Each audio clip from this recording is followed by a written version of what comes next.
26 जनवरी की tractor parade का किसानों ने अज दिल्ली दे विच ट्रेलर दिखा दिता है। अज दिल्ली दीयां सड़कों ते किसानों के हज़ारां ट्रैक्टर धूड़ा पटदे नजर आए। राजपथ ते परेड करन दे लई औरतां भी ट्रैक्टर चलाउणे सिख रहीआं ने। बीजेपी लीडर किसानों के संघर्ष नूं कामरेडां ते माओवादियां दा संघर्ष दस रहे ने। होर भी कई संगीन इल्जाम लाए जा रहे ने। बीजेपी के एक लीडर कह रहे हैं कि जे किसानों की मंग मान लई तां धारा 370 रद्द कराउण वाले लोग आके खड़े हो जाणगे ते नागरिकता सोध कानून रद्द करन दी मंग है जिहड़ी ओह खड़ी हो जाएगी। इस करके सरकार किसी दबाव च नहीं आएगी। कल नूं किसानां ते सरकार की अहम बैठक होण जा रही है। राम रहीम दे अखबार सच कहूं नूं कैप्टन सरकार ने नोटिस क्यों भेजिआ, एमरजेंसी बुलेटिन दे विच इह खबर भी दसांगे। अमृतसर पुणे दे विचाले हवाई सेवा शुरू हो गई है। कैपिटल बिल्डिंग दे विच ट्रंप पक्षियां दा दाखला ते 4 लोकां दी मौत। उस तो बाद अमरीकी संसद ने अज ही जो बाइडन दी अमरीका दे नवे राष्ट्रपति दे वजों जित दे उत्ते मोहर ला दित्ती है। राष्ट्रपति ट्रंप नूं हुण व्हाइट हाउस दे विचों किवें विदा करना है, ये अमरीकी संसद दे लई वड्डी चुनौती होवेगा। एमरजेंसी बुलेटिन देखने वाले सारे दर्शकों का स्वागत है। मैं हरशरण कौर। बुलेटिन दे विच सब तो पहला तुहानूं खबर दसांगे जिहड़ी कि एक निजी टीवी चैनल दे हवाले दे नाल आ रही है कि कल वाली जिहड़ी मीटिंग होनी है सरकार दी ते किसानां दी, कल नूं 8 जनवरी है, विज्ञान भवन दे विच ही ये बैठक होनी है। दोपहरे 2 बजे का टाइम ही दिता गया है। इस बैठक दे विच कहंदे सरकार एक नवा प्रपोजल किसानां दे लई लिया सकदी है। बैठक दे विच सरकार ये प्रपोजल ये जिहड़ा दे सकदी है, एक पेशकश दे सकदी है कि सूबिਆਂ ਨੂੰ ही अधिकार दे दिते जाणगे कि उन्होंने अपने सूबे दे विच नवे खेती कानून लागू करने ने जां फिर नहीं करने। ये सिर्फ सूत्रां दे हवाले तो खबर है, इसकी कोई पुष्टि असीं नहीं कर रहे। पर जे इस तरीके दे नाल सरकार करदी है तां की किसान सरकार दे इस प्रपोजल नूं मन्नणगे जां फिर नहीं, ये भी देखना अहम रहेगा। क्योंकि जे सूबिਆਂ ਨੂੰ अधिकार दे भी दिते जांदे ने तां हरियाणा दी गल कर लांगे। सब तो पहला पंजाब दे विच तां कैप्टन दी सरकार है। कैप्टन दी सरकार अपनी विरोधता जता रही है इन्हां खेती कानूनां दे खिलाफ। विधान सभा दे विच मता भी पास कर चुकी है। पर जे हरियाणा दी गल कर लईए, हरियाणा भी वड्डे पद्धर ते रोस दे विच शामिल है, विरोध दे विच शामिल है। उत्थे बीजेपी दी भाईवाल सरकार है, बीजेपी ते जेजेपी दी सरकार है, गठजोड़ दे नाल बनी हुई सरकार है। ते ये सरकार तां किसानां दे उत्ते पूरा जबर जुल्म कर रही है इस संघर्ष के दरमियान। ये सरकार उही सरकार है जिसदी केंद्र दे विच सरकार है। केंद्र सरकार ने कानून बनाए ने तो जाहिर तौर ते जे अजिहा प्रपोजल सरकार लियाउंदी है तां हरियाणा दे विच तां उस तरह ही रौला पै जाना है। हरियाणा दी सरकार तां किसी भी कीमत ते इन्हां खेती कानूनां नूं लागू करन तो पिछे नहीं हटेगी, क्योंकि अधिकार सूबा सरकार दे कोल होएगा। अजिहे विच टकराव वाली स्थिति फिर बन जाएगी ते अजिहा मुश्किल जापदा है कि पंजाब दे किसान उथों उठ के आ जाण ये मन के कि साडी सरकार है जिहड़ी वो तां साडे हक दे विच है, वो तां कानून लागू करेगी नहीं ते दूसरे सूबिਆਂ दी वो परवाह ना करन। अजिहा जिहड़ा मनना मुश्किल जापदा है। सो जे प्रपोजल आउंदा भी है तां इस तो बाद दे की हालात बनदे ने वो आपां कल नूं देखांगे जे ये प्रपोजल सरकार लैके आउंदी है। एमरजेंसी बुलेटिन दे विच एक होर वड्डी ताज़ा खबर तुहानूं दस दिंदे आ कि दिल्ली पुलिस ने जगतार सिंह जग्गी जौल जो कि बरतानिया का नागरिक है 2017 तो भारत दीयां वख-वख जेलों दे विच कैद करके रखिया होया है। जग्गी जौल का 14 दिन का पुलिस रिमांड लिया है दिल्ली पुलिस ने। पुलिस ने दावा किया है कि कामरेड बलविंदर की जिहड़ी हत्या की गई है पिछले दिनी पंजाब दे विच, उस नूं लैके जग्गी जौल तो हिरासत दे विच पुछगिछ की गई है। जग्गी जौल पिछले करीब 4 सालों तो जेल दे विच है ते जिहड़ा बलविंदर कामरेड बलविंदर है उसका कतल है जिहड़ा वो कुछ समा पहला ही होया है। सो इस मामले दे विच जग्गी जौल तो पुछ पड़ताल करनी ते फिर 14 दिनां दे विच पुलिस हिरासत, इसका की मतलब हुंदा है तुसीं सारे समझ सकदे हो। सो ये खबर है जिहड़ी हुणे सानूं मिल रही है। अज दिल्ली दे विच किसानां दे ट्रैक्टरां ने खूब उत्थे परेड कीती है, रिहर्सल कीती है 26 जनवरी दी किसान ट्रैक्टर परेड नूं लैके। किसानां ने पहला 6 जनवरी का दिन रखिया सी इस रिहर्सल दे वास्ते ते फिर कल मौसम खराब होने करके किसान लीडरां ने रिहर्सल अज ते पा दित्ती सी। सो अज दिल्ली दे विच KMP ते KGP दोवां बॉर्डरां दे उत्ते ये जिहड़ा ट्रैक्टर मार्च कढ़िया गया, यानी कि ਕੁੰਡਲੀ ਤੋਂ ਜਿਹੜਾ ਹੈਗਾ ਟਿਕਰੀ ਬਾਰਡਰ ਤੇ ਟਿਕਰੀ ਤੋਂ ਕੁੰਡਲੀ ਬਾਰਡਰ ਜਾਂ ਕਹਿ ਲਈਏ ਕਿ ਸਿੰਘੂ ਬਾਰਡਰ ਤੇ ਉਧਰ ਗਾਜ਼ੀਪੁਰ ਤੋਂ ਪਲਵਲ ਤੇ ਪਲਵਲ ਤੋਂ ਗਾਜ਼ੀਪੁਰ ਤੱਕ ਟਰੈਕਟਰਾਂ ਦੀਆਂ ਲੰਬੀਆਂ ਲਾਈਨਾਂ ਨੇ ਜਿਹੜੀਆਂ ਉਹੀ ਸੜਕਾਂ ਦੇ ਉੱਤੇ ਦਿਖ ਰਹੀਆਂ ਸੀ। ਹਜ਼ਾਰਾਂ ਦੀ ਗਿਣਤੀ ਦੇ ਵਿੱਚ ਇਹ ਟਰੈਕਟਰ ਸੀਗੇ ਜਿਹੜੇ ਟਰੈਕਟਰ ਰੈਲੀ ਦੇ ਵਿੱਚ ਸ਼ਾਮਲ ਸੀਗੇ ਤੇ ਹਜ਼ਾਰਾਂ ਦੀ ਗਿਣਤੀ ਦੇ ਵਿੱਚ ਕਿਸਾਨ ਇਹਨਾਂ ਟਰੈਕਟਰਾਂ ਦੇ ਉੱਤੇ ਸਵਾਰ ਸੀਗੇ ਜਿਨ੍ਹਾਂ ਦੇ ਵਿੱਚ ਬੱਚੇ, ਬਜ਼ੁਰਗ, ਬੀਬੀਆਂ, ਨੌਜਵਾਨ ਇਹ ਸਾਰੇ ਸ਼ਾਮਲ ਸੀਗੇ। एक तस्वीर है जिहड़ी इस ट्रैक्टर मार्च के दौरान तुहानूं दिखाउने आ। सानूं नहीं पता कि ये तस्वीर है कित्थों दी, शायद पंजाब के किसी पिंड दी लगदी है क्योंकि पंजाब दे विच भी अज ट्रैक्टर परेड दी रिहर्सल है जिहड़ी ओह वख-वख थावां ते कीती गई। वख-वख कस्बियां दे विच, शहरां दे विच, पिंडां दे विच ये ट्रैक्टर परेड दी रिहर्सल कीती गई। आ जिहड़ी तस्वीर असीं तुहानूं दिखा रहे हैं इहदे विच तुसीं देख सकदे हो कि एक निक्का बच्चा ट्रैक्टरां दी जिहड़ी टीम है, ट्रैक्टरां दा ग्रुप है, उसकी अगवाई कर रहा है। निक्का बच्चा अपने खिडौना ट्रैक्टर दे उत्ते ट्रैक्टर चला रहा है ते पूरी एक सुरता दे नाल ओह ट्रैक्टर चला रहा है। पूरा जिस तरीके दे नाल किसी चीज़ की अगवाई करनी हुंदी है उस तरीके दे नाल ट्रैक्टरां नूं लीड करके ये बच्चा लिजा रहा है। सो ये तस्वीर दिखानी तां जरूरी सी क्योंकि जोश ते उत्साह है जिहड़ा इस संघर्ष दा जोश ते उत्साह किन्ना है वो अजिहियां तस्वीरां तो ही पता लगदा है कि बच्चे भी जागरूक ने, बच्चों नूं भी सारा ना पता होवे, उन्हां नूं कानूनां दा ना पता होवे पर इन्नी जागरूकता जरूर है कि साडे घरां दे उत्ते डाके पा रही है सरकार। साडे घरां नूं लुੱਟਣ ਦੀ कोशिश, साडीआं ਜ਼ਮੀਨਾਂ ਨੂੰ ਖੋਹਣ ਦੀ कोशिश है। ਇੰਨਾ ਕੁ ਬੱਚਾ भी जान गया पंजाब दा होवे ਜਾਂ फिर होर सूबिਆਂ ਦਾ ਹੋਵੇ। सो ये तस्वीर है जिहड़ी अज दे ट्रैक्टर मार्च के दौरान सानू ट्विटर दे उत्तों लभी है जिहड़ी असीं तुहानूं दिखा रहे हां।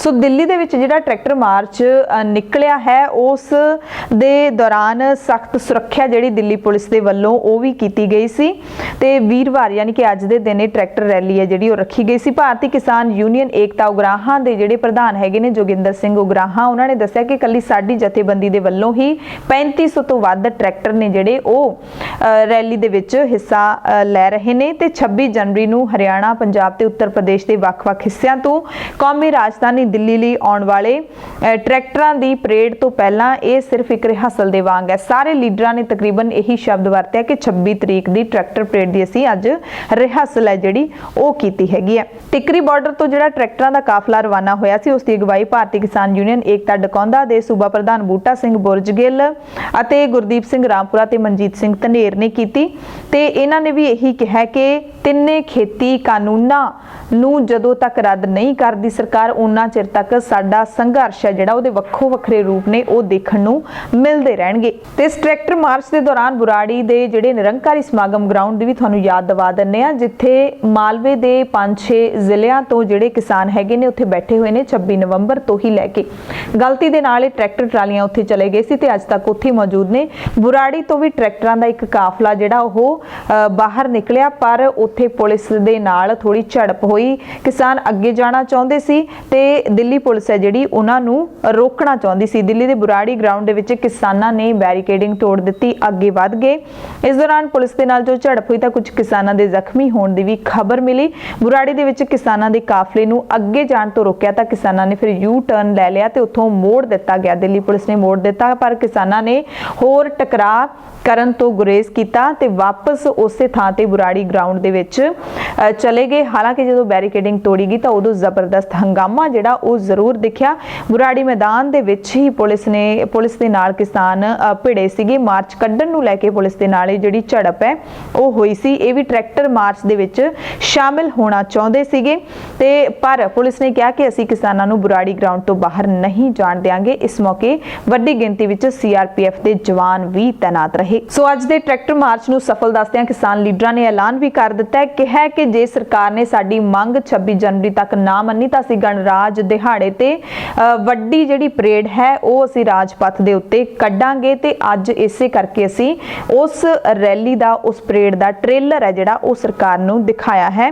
ਹਰਿਆਣੇ ਦੀਆਂ ਕਿਸਾਨ ਜਥੇਬੰਦੀਆਂ ਨੇ 26 ਜਨਵਰੀ ਨੂੰ ਹਰ ਪਿੰਡ ਦੀਆਂ 10 ਔਰਤਾਂ ਨੂੰ ਦਿੱਲੀ ਸੱਦਿਆ।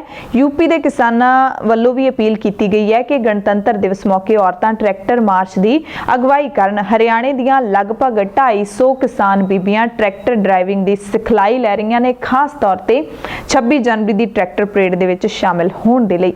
ਸੋ ਬੜੀ ਹੀ ਦਿਲਚਸਪ ਇਹ ਗੱਲ ਹੈ। ਹਾਲਾਂਕਿ ਸੰਘਰਸ਼ ਦੀਆਂ ਤਸਵੀਰਾਂ ਨੇ, ਪਰ ਜਿਸ ਤਰੀਕੇ ਦਾ ਕਿਸਾਨਾਂ ਦਾ ਜੀਵਨ ਹੈ, ਉਹਨਾਂ ਦੀ ਜ਼ਿੰਦਗੀ ਹੈ, ਆਪਾਂ ਨੂੰ ਸ਼ਾਇਦ ਪਤਾ ਹੀ ਹੈ ਕਿ ਕਿਸਾਨ ਇਹੋ ਜਿਹੇ ਪ੍ਰੋਗਰਾਮਾਂ ਦੇ ਵਿੱਚ ਘੱਟ ਵੱਧ ਹੀ ਸ਼ਾਮਿਲ ਹੁੰਦੇ ਨੇ। 15 ਅਗਸਤ ਹੋਵੇ ਜਾਂ ਫਿਰ 26 ਜਨਵਰੀ ਹੋਵੇ। ਸਿੰਘੂ ਬਾਰਡਰ ਤੇ ਅਸੀਂ ਕਈ ਕਿਸਾਨਾਂ ਦੇ ਨਾਲ ਜ਼ੁਬਾਨੀ ਗੱਲਬਾਤ ਵੀ ਕੀਤੀ ਸੀ। ਉਹਨਾਂ ਤੁਸੀਂ ਪੁੱਛਿਆ ਸੀ ਕਿ ਤੁਸੀਂ ਪਹਿਲਾਂ ਕਦੇ 26 ਜਨਵਰੀ ਦੇ ਸਮਾਗਮਾਂ ਦੇ ਵਿੱਚ ਸ਼ਾਮਿਲ ਹੋਏ ਹੋ? ਤਾਂ ਹਰ ਕਿਸਾਨ ਨੇ ਕਿਹਾ ਸੀ, ਕਈਆਂ ਨੇ ਤਾਂ ਕਿਹਾ ਸਾਨੂੰ ਪਤਾ ਹੀ ਨਹੀਂ 26 ਜਨਵਰੀ ਹੁੰਦੀ ਕੀ ਹੈ। ਬਾਕੀਆਂ ਨੇ ਇਹੀ ਕਿਹਾ ਸੀ ਕਿ ਅਸੀਂ ਖੇਤਾਂ ਦੇ ਵਿੱਚ ਮਿੱਟੀ ਨਾਲ ਮਿੱਟੀ ਹੁੰਦੇ ਰਹਿੰਦੇ ਹਾਂ, ਸਾਨੂੰ ਫਿਕਰ ਹੁੰਦੀ ਹੈ ਅੰਨ ਉਗਾਉਣ ਦੀ। ਸੋ ਇਹੋ ਜਿਹੇ ਜਿਹੜੇ ਪ੍ਰੋਗਰਾਮ ਹੁੰਦੇ ਨੇ ਉਹ ਵਿਹਲੇ ਲੋਕਾਂ ਦੇ ਲਈ ਹੁੰਦੇ ਨੇ, ਇਸ ਕਰਕੇ ਇਹਨਾਂ ਦੇ ਵਿੱਚ ਅਸੀਂ ਕਦੇ ਸ਼ਾਮਿਲ ਨਹੀਂ ਹੋਏ। ਪਰ ਐਤਕੀ ਸੰਘਰਸ਼ ਦੇ ਜ਼ਰੀਏ ਕਿਸਾਨ ਟਰੈਕਟਰਾਂ ਦੇ ਰਾਹੀਂ ਇਸ ਪਰੇਡ ਦੇ ਵਿੱਚ ਸ਼ਾਮਿਲ ਹੋਣਗੇ, ਪਰ ਉਹਨਾਂ ਨੂੰ ਜ਼ਾਹਿਰ ਤੌਰ ਤੇ ਰੋਕਿਆ ਵੀ ਜਾਏਗਾ ਦਿੱਲੀ ਪੁਲਿਸ ਦੇ ਵੱਲੋਂ, ਕਿਉਂਕਿ 26 ਜਨਵਰੀ ਭਾਰਤ ਸਰਕਾਰ ਦੇ ਵੱਲੋਂ ਮਨਾਇਆ ਜਾਂਦਾ ਇੱਕ ਵੱਡਾ ਪ੍ਰੋਗਰਾਮ ਹੁੰਦਾ ਹੈ 26 ਜਨਵਰੀ ਤੇ 15 ਅਗਸਤ। ਤੇ ਇਹ ਪ੍ਰੋਗਰਾਮ ਦੀਆਂ ਤਸਵੀਰਾਂ ਨੇ ਜਿਹੜੀਆਂ ਉਹ ਕੌਮਾਂਤਰੀ ਮੀਡੀਆ ਦੇ ਉੱਤੇ ਵੀ ਦਿਖਾਈਆਂ ਜਾਂਦੀਆਂ ਨੇ। ਗਣਤੰਤਰ ਦਿਵਸ ਮਨਾਇਆ ਜਾਂਦਾ ਹੈ ਤੇ ਇਹਦੇ ਵਿੱਚ ਇੱਕ ਵਿਦੇਸ਼ੀ ਮਹਿਮਾਨ, ਕੋਈ ਵੱਡਾ ਸਿਆਸੀ ਲੀਡਰ ਵੀ ਸ਼ਾਮਿਲ ਹੁੰਦਾ ਹੈ। ਤੇ ਹੁਣ ਐਤਕੀ 26 ਜਨਵਰੀ ਦੀ ਜਿਹੜੀ ਪਰੇਡ ਹੈ ਉਹਦੇ ਵਿੱਚ ਕੌਣ ਸ਼ਾਮਿਲ ਹੋਏਗਾ, ਕਿਉਂਕਿ ਬਰਤਾਨੀਆ ਦੇ ਪ੍ਰਧਾਨ ਮੰਤਰੀ ਬੋਰਿਸ ਜੌਨਸਨ ਆਪਦਾ ਦੌਰਾ ਰੱਦ ਕਰ ਚੁੱਕੇ ਨੇ। ਹੁਣ ਅਗਲਾ ਮਹਿਮਾਨ ਕਿਹੜਾ ਹੋਏਗਾ, ਭਾਰਤ ਸਰਕਾਰ ਦਾ ਸੱਦਾ ਕਬੂਲੇਗਾ ਵੀ ਜਾਂ ਫਿਰ ਨਹੀਂ ਕਬੂਲੇਗਾ, ਇਹ ਵੀ ਅਹਿਮ ਦੇਖਣ ਵਾਲੀ ਗੱਲ ਰਹੇਗੀ। ਸੋ ਅੱਜ ਦੇ ਟਰੈਕਟਰ ਮਾਰਚ ਦੌਰਾਨ ਕਿਸਾਨ ਲੀਡਰ ਰਾਕੇਸ਼ ਟਿਕੈਤ ਨੇ ਵੀ ਕਿਸਾਨਾਂ ਦੇ ਹੱਕ ਵਿੱਚ ਐਲਾਨ ਕੀਤਾ ਕਿ ਅਸੀਂ ਕਿਸਾਨ ਯਾਨੀ ਕਿ ਮਈ 2024 ਭਾਵ ਅਗਲੀਆਂ ਆਮ ਚੋਣਾਂ ਤੱਕ ਵੀ ਅੰਦੋਲਨ ਕਰਨ ਦੇ ਲਈ ਅਸੀਂ ਤਿਆਰ ਹਾਂ। 2021 ਚੱਲ ਰਿਹਾ ਹੈ, 2024 ਤੱਕ ਅੰਦੋਲਨ ਕਰਨ ਦੇ ਲਈ ਮਾਨਸਿਕ ਤੌਰ ਤੇ ਕਿਸਾਨ ਤਿਆਰ ਹੋ ਰਹੇ ਨੇ। ਤੇ ਟਿਕੈਤ ਨੇ ਕਿਹਾ ਕਿ ਜਦੋਂ ਤੱਕ ਸਰਕਾਰ ਸਾਡੀ ਮੰਗ ਨਹੀਂ ਮੰਨੇਗੀ ਉਦੋਂ ਤੱਕ ਅਸੀਂ ਇੱਥੇ ਸੰਘਰਸ਼ ਖਤਮ ਨਹੀਂ ਕਰਾਂਗੇ ਤੇ ਇਹ ਸਾਡਾ ਦ੍ਰਿੜ ਇਰਾਦਾ ਹੈ। ਟਿਕੈਤ ਨੇ ਇਹ ਵੀ ਕਿਹਾ ਹੈ ਕਿ ਕੇਂਦਰ ਸਰਕਾਰ ਜਾਂ ਤਾਂ ਸਾਡੀਆਂ ਮੰਗਾਂ ਮੰਨੇ ਜਾਂ ਫਿਰ ਹਰ 16 ਘੰਟੇ ਪਿੱਛੇ ਹੋ ਰਹੀ ਇੱਕ ਕਿਸਾਨ ਦੀ ਮੌਤ ਦੀ ਜਵਾਬਦੇਹੀ ਦੇਵੇ। ਕਿਸਾਨਾਂ ਤੇ ਸਰਕਾਰ ਦੇ ਕੱਲ ਨੂੰ ਯਾਨੀ ਕਿ 8 ਜਨਵਰੀ ਨੂੰ ਜਿਹੜੀ ਬੈਠਕ ਹੋਣੀ ਹੈ ਉਸ ਤੇ ਸਾਰਿਆਂ ਦੀ ਨਜ਼ਰ ਬਣੀ ਰਹੇਗੀ। ਅਸੀਂ ਵੀ ਦ ਖਾਲਸ ਟੀਵੀ ਤੇ ਤੁਹਾਨੂੰ ਹਰ ਅਪਡੇਟ ਹੈ ਜਿਹੜੀ ਇਸ ਮੀਟਿੰਗ ਦੇ ਨਾਲ ਜੁੜੀ ਉਹ ਦਿੰਦੇ ਰਹਾਂਗੇ। ਇਸ ਬੈਠਕ ਦੇ ਵਿੱਚ ਸ਼ਾਮਿਲ ਹੋਣ ਤੋਂ ਪਹਿਲਾਂ ਉਸੇ ਦਿਨ 4 ਜਨਵਰੀ ਨੂੰ ਜਦੋਂ ਬੈਠਕ ਹੋਈ ਹੈ ਤਾਂ ਕਿਸਾਨਾਂ ਨੇ ਬਾਹਰ ਆ ਕੇ ਜਾਣਕਾਰੀ ਦਿੱਤੀ ਸੀ ਕਿ ਅਸੀਂ ਸਰਕਾਰ ਨੂੰ ਕਹਿ ਕੇ ਆਏ ਹਾਂ ਕਿ 8 ਜਨਵਰੀ ਦੀ ਮੀਟਿੰਗ ਅਸੀਂ ਤਾਂ ਕਰਾਂਗੇ ਜੇ ਤੁਸੀਂ ਖੇਤੀ ਕਾਨੂੰਨਾਂ ਨੂੰ ਰੱਦ ਕਰਨ ਦੀ ਪ੍ਰਕਿਰਿਆ ਸ਼ੁਰੂ ਕਰਨ ਤੇ ਕੋਈ ਵਿਚਾਰ ਕਰੋਗੇ। ਸੋ ਕੱਲ ਨੂੰ ਦੇਖਣਾ ਹੋਏਗਾ ਕਿ ਬਣਦਾ ਕੀ ਹੈ ਇਸ ਬੈਠਕ ਦੇ ਵਿੱਚ। ਹਾਲਾਂਕਿ ਬੈਠਕ ਹੈ ਜਿਹੜੀ ਉਹਦਾ ਸੱਦਾ ਕਿਸਾਨਾਂ ਨੇ ਉਸੇ ਦਿਨ ਹੀ ਕਬੂਲ ਕਰ ਲਿਆ ਸੀ ਤੇ ਪਿਛਲੀ ਬੈਠਕ ਹੈ ਜਿਹੜੀ ਪੂਰੀ ਤਰ੍ਹਾਂ ਦੇ ਨਾਲ ਬੇਸਿੱਟਾ ਰਹੀ। ਹੁਣ ਤੱਕ ਕਿਸਾਨ ਲੀਡਰ ਦੱਸ ਰਹੇ ਨੇ ਕਿ ਉਸ ਬੈਠਕ ਦੇ ਵਿੱਚ ਜ਼ਿਕਰ ਵੀ ਨਹੀਂ ਹੋਇਆ ਕੇਂਦਰ ਦੇ ਜਿਹੜੇ ਬਣਾਏ ਖੇਤੀ ਕਾਨੂੰਨ ਨੇ ਉਹਨਾਂ ਨੂੰ ਰੱਦ ਕਰਨ ਦਾ ਜਾਂ MSP ਦਾ ਜ਼ਿਕਰ ਤੱਕ ਨਹੀਂ ਹੋਇਆ। ਹਰਿਆਣਾ ਦੇ ਜੀਂਦ ਦੇ ਵਿੱਚ ਕਿਸਾਨ ਔਰਤਾਂ ਟਰੈਕਟਰ ਚਲਾਉਣ ਦੀ ਟ੍ਰੇਨਿੰਗ ਲੈ ਰਹੀਆਂ ਨੇ। ਇਹ ਔਰਤਾਂ ਨੈਸ਼ਨਲ ਹਾਈਵੇ ਤੇ ਟੋਲ ਪਲਾਜ਼ਾ ਦੇ ਨੇੜੇ ਟ੍ਰੇਨਿੰਗ ਲੈ ਰਹੀਆਂ ਨੇ। ਟ੍ਰੇਨਿੰਗ ਦੇ ਵਿੱਚ ਤੰਗ ਗਲੀਆਂ ਅਤੇ ਸਪੀਡ ਬ੍ਰੇਕਰਾਂ ਤੋਂ ਟਰੈਕਟਰ ਚਲਾਉਣਾ ਸਿੱਖ ਰਹੀਆਂ ਨੇ। ਔਰਤਾਂ 26 ਜਨਵਰੀ ਨੂੰ ਖੁਦ ਟਰੈਕਟਰ ਚਲਾ ਕੇ ਰਾਜਪਥ ਤੇ ਪਹੁੰਚਣਾ ਚਾਹੁੰਦੀਆਂ ਨੇ। ਸੋ ਪੂਰੀ ਟ੍ਰੇਨਿੰਗ ਇੱਥੇ ਉਹਨਾਂ ਨੂੰ ਦਿੱਤੀ ਜਾ ਰਹੀ ਹੈ, ਵੀ ਕਿਸਾਨਾਂ ਦੇ ਸੰਘਰਸ਼ ਦੀ ਇੱਕ ਕੜੀ ਹੈ। ਕੋਰੋਨਾ ਵਾਇਰਸ ਨੂੰ ਸ਼ਾਇਦ ਕਿਸੇ ਦੇਸ਼ ਦੀ ਸਰਕਾਰ ਕਦੇ ਵੀ ਨਹੀਂ ਭੁੱਲੇਗੀ, ਨਾ ਹੀ ਅਦਾਲਤਾਂ ਭੁੱਲਣਗੀਆਂ। ਇਸ ਕਰਕੇ ਸਮੇਂ-ਸਮੇਂ ਤੇ ਇਹਦਾ ਚੇਤਾ ਜਿਹੜਾ ਉਹ ਜ਼ਰੂਰ ਕਰਵਾ ਦਿੱਤਾ ਜਾਂਦਾ ਹੈ। ਹੁਣ ਅੱਜ ਸੁਪਰੀਮ ਕੋਰਟ ਨੇ ਕੇਂਦਰ ਸਰਕਾਰ ਤੋਂ ਪੁੱਛਿਆ ਕਿ ਕੀ ਪ੍ਰਦਰਸ਼ਨਕਾਰੀ ਕਿਸਾਨ ਕੋਵਿਡ-19 ਦੇ ਨਿਯਮਾਂ ਦੀ ਪਾਲਣਾ ਕਰ ਰਹੇ ਨੇ। ਇਹ ਸਵਾਲ ਹੈ ਜਿਹੜਾ ਸੁਪਰੀਮ ਕੋਰਟ ਨੇ ਕੇਂਦਰ ਸਰਕਾਰ ਨੂੰ ਪੁੱਛਿਆ ਕਿ ਇੰਨੇ ਵੱਡੇ ਇਕੱਠ ਦੇ ਕਾਰਨ ਕੋਵਿਡ-19 ਦੇ ਫੈਲਣ ਦਾ ਖਦਸ਼ਾ ਹੈਗਾ ਜਿਹੜਾ ਉਹ ਬਣਿਆ ਹੋਇਆ ਹੈ, ਤਾਂ ਕੀ ਕੇਂਦਰ ਸਰਕਾਰ ਇਹਨਾਂ ਕਿਸਾਨਾਂ ਤੋਂ ਮਹਾਮਾਰੀ ਵਿਰੁੱਧ ਤੈਅ ਕੀਤੇ ਨਿਯਮਾਂ ਦੀ ਪਾਲਣਾ ਕਰਵਾ ਪਾ ਰਹੀ ਹੈ? ਕਿਹਾ ਕਿ ਕੇਂਦਰ ਸਰਕਾਰ ਸਾਨੂੰ ਜ਼ਰੂਰ ਦੱਸੇ ਕਿ ਹੋ ਕੀ ਰਿਹਾ ਹੈ। ਕੀ ਕਿਸਾਨ ਕੋਵਿਡ-19 ਤੋਂ ਸੁਰੱਖਿਅਤ ਨੇ?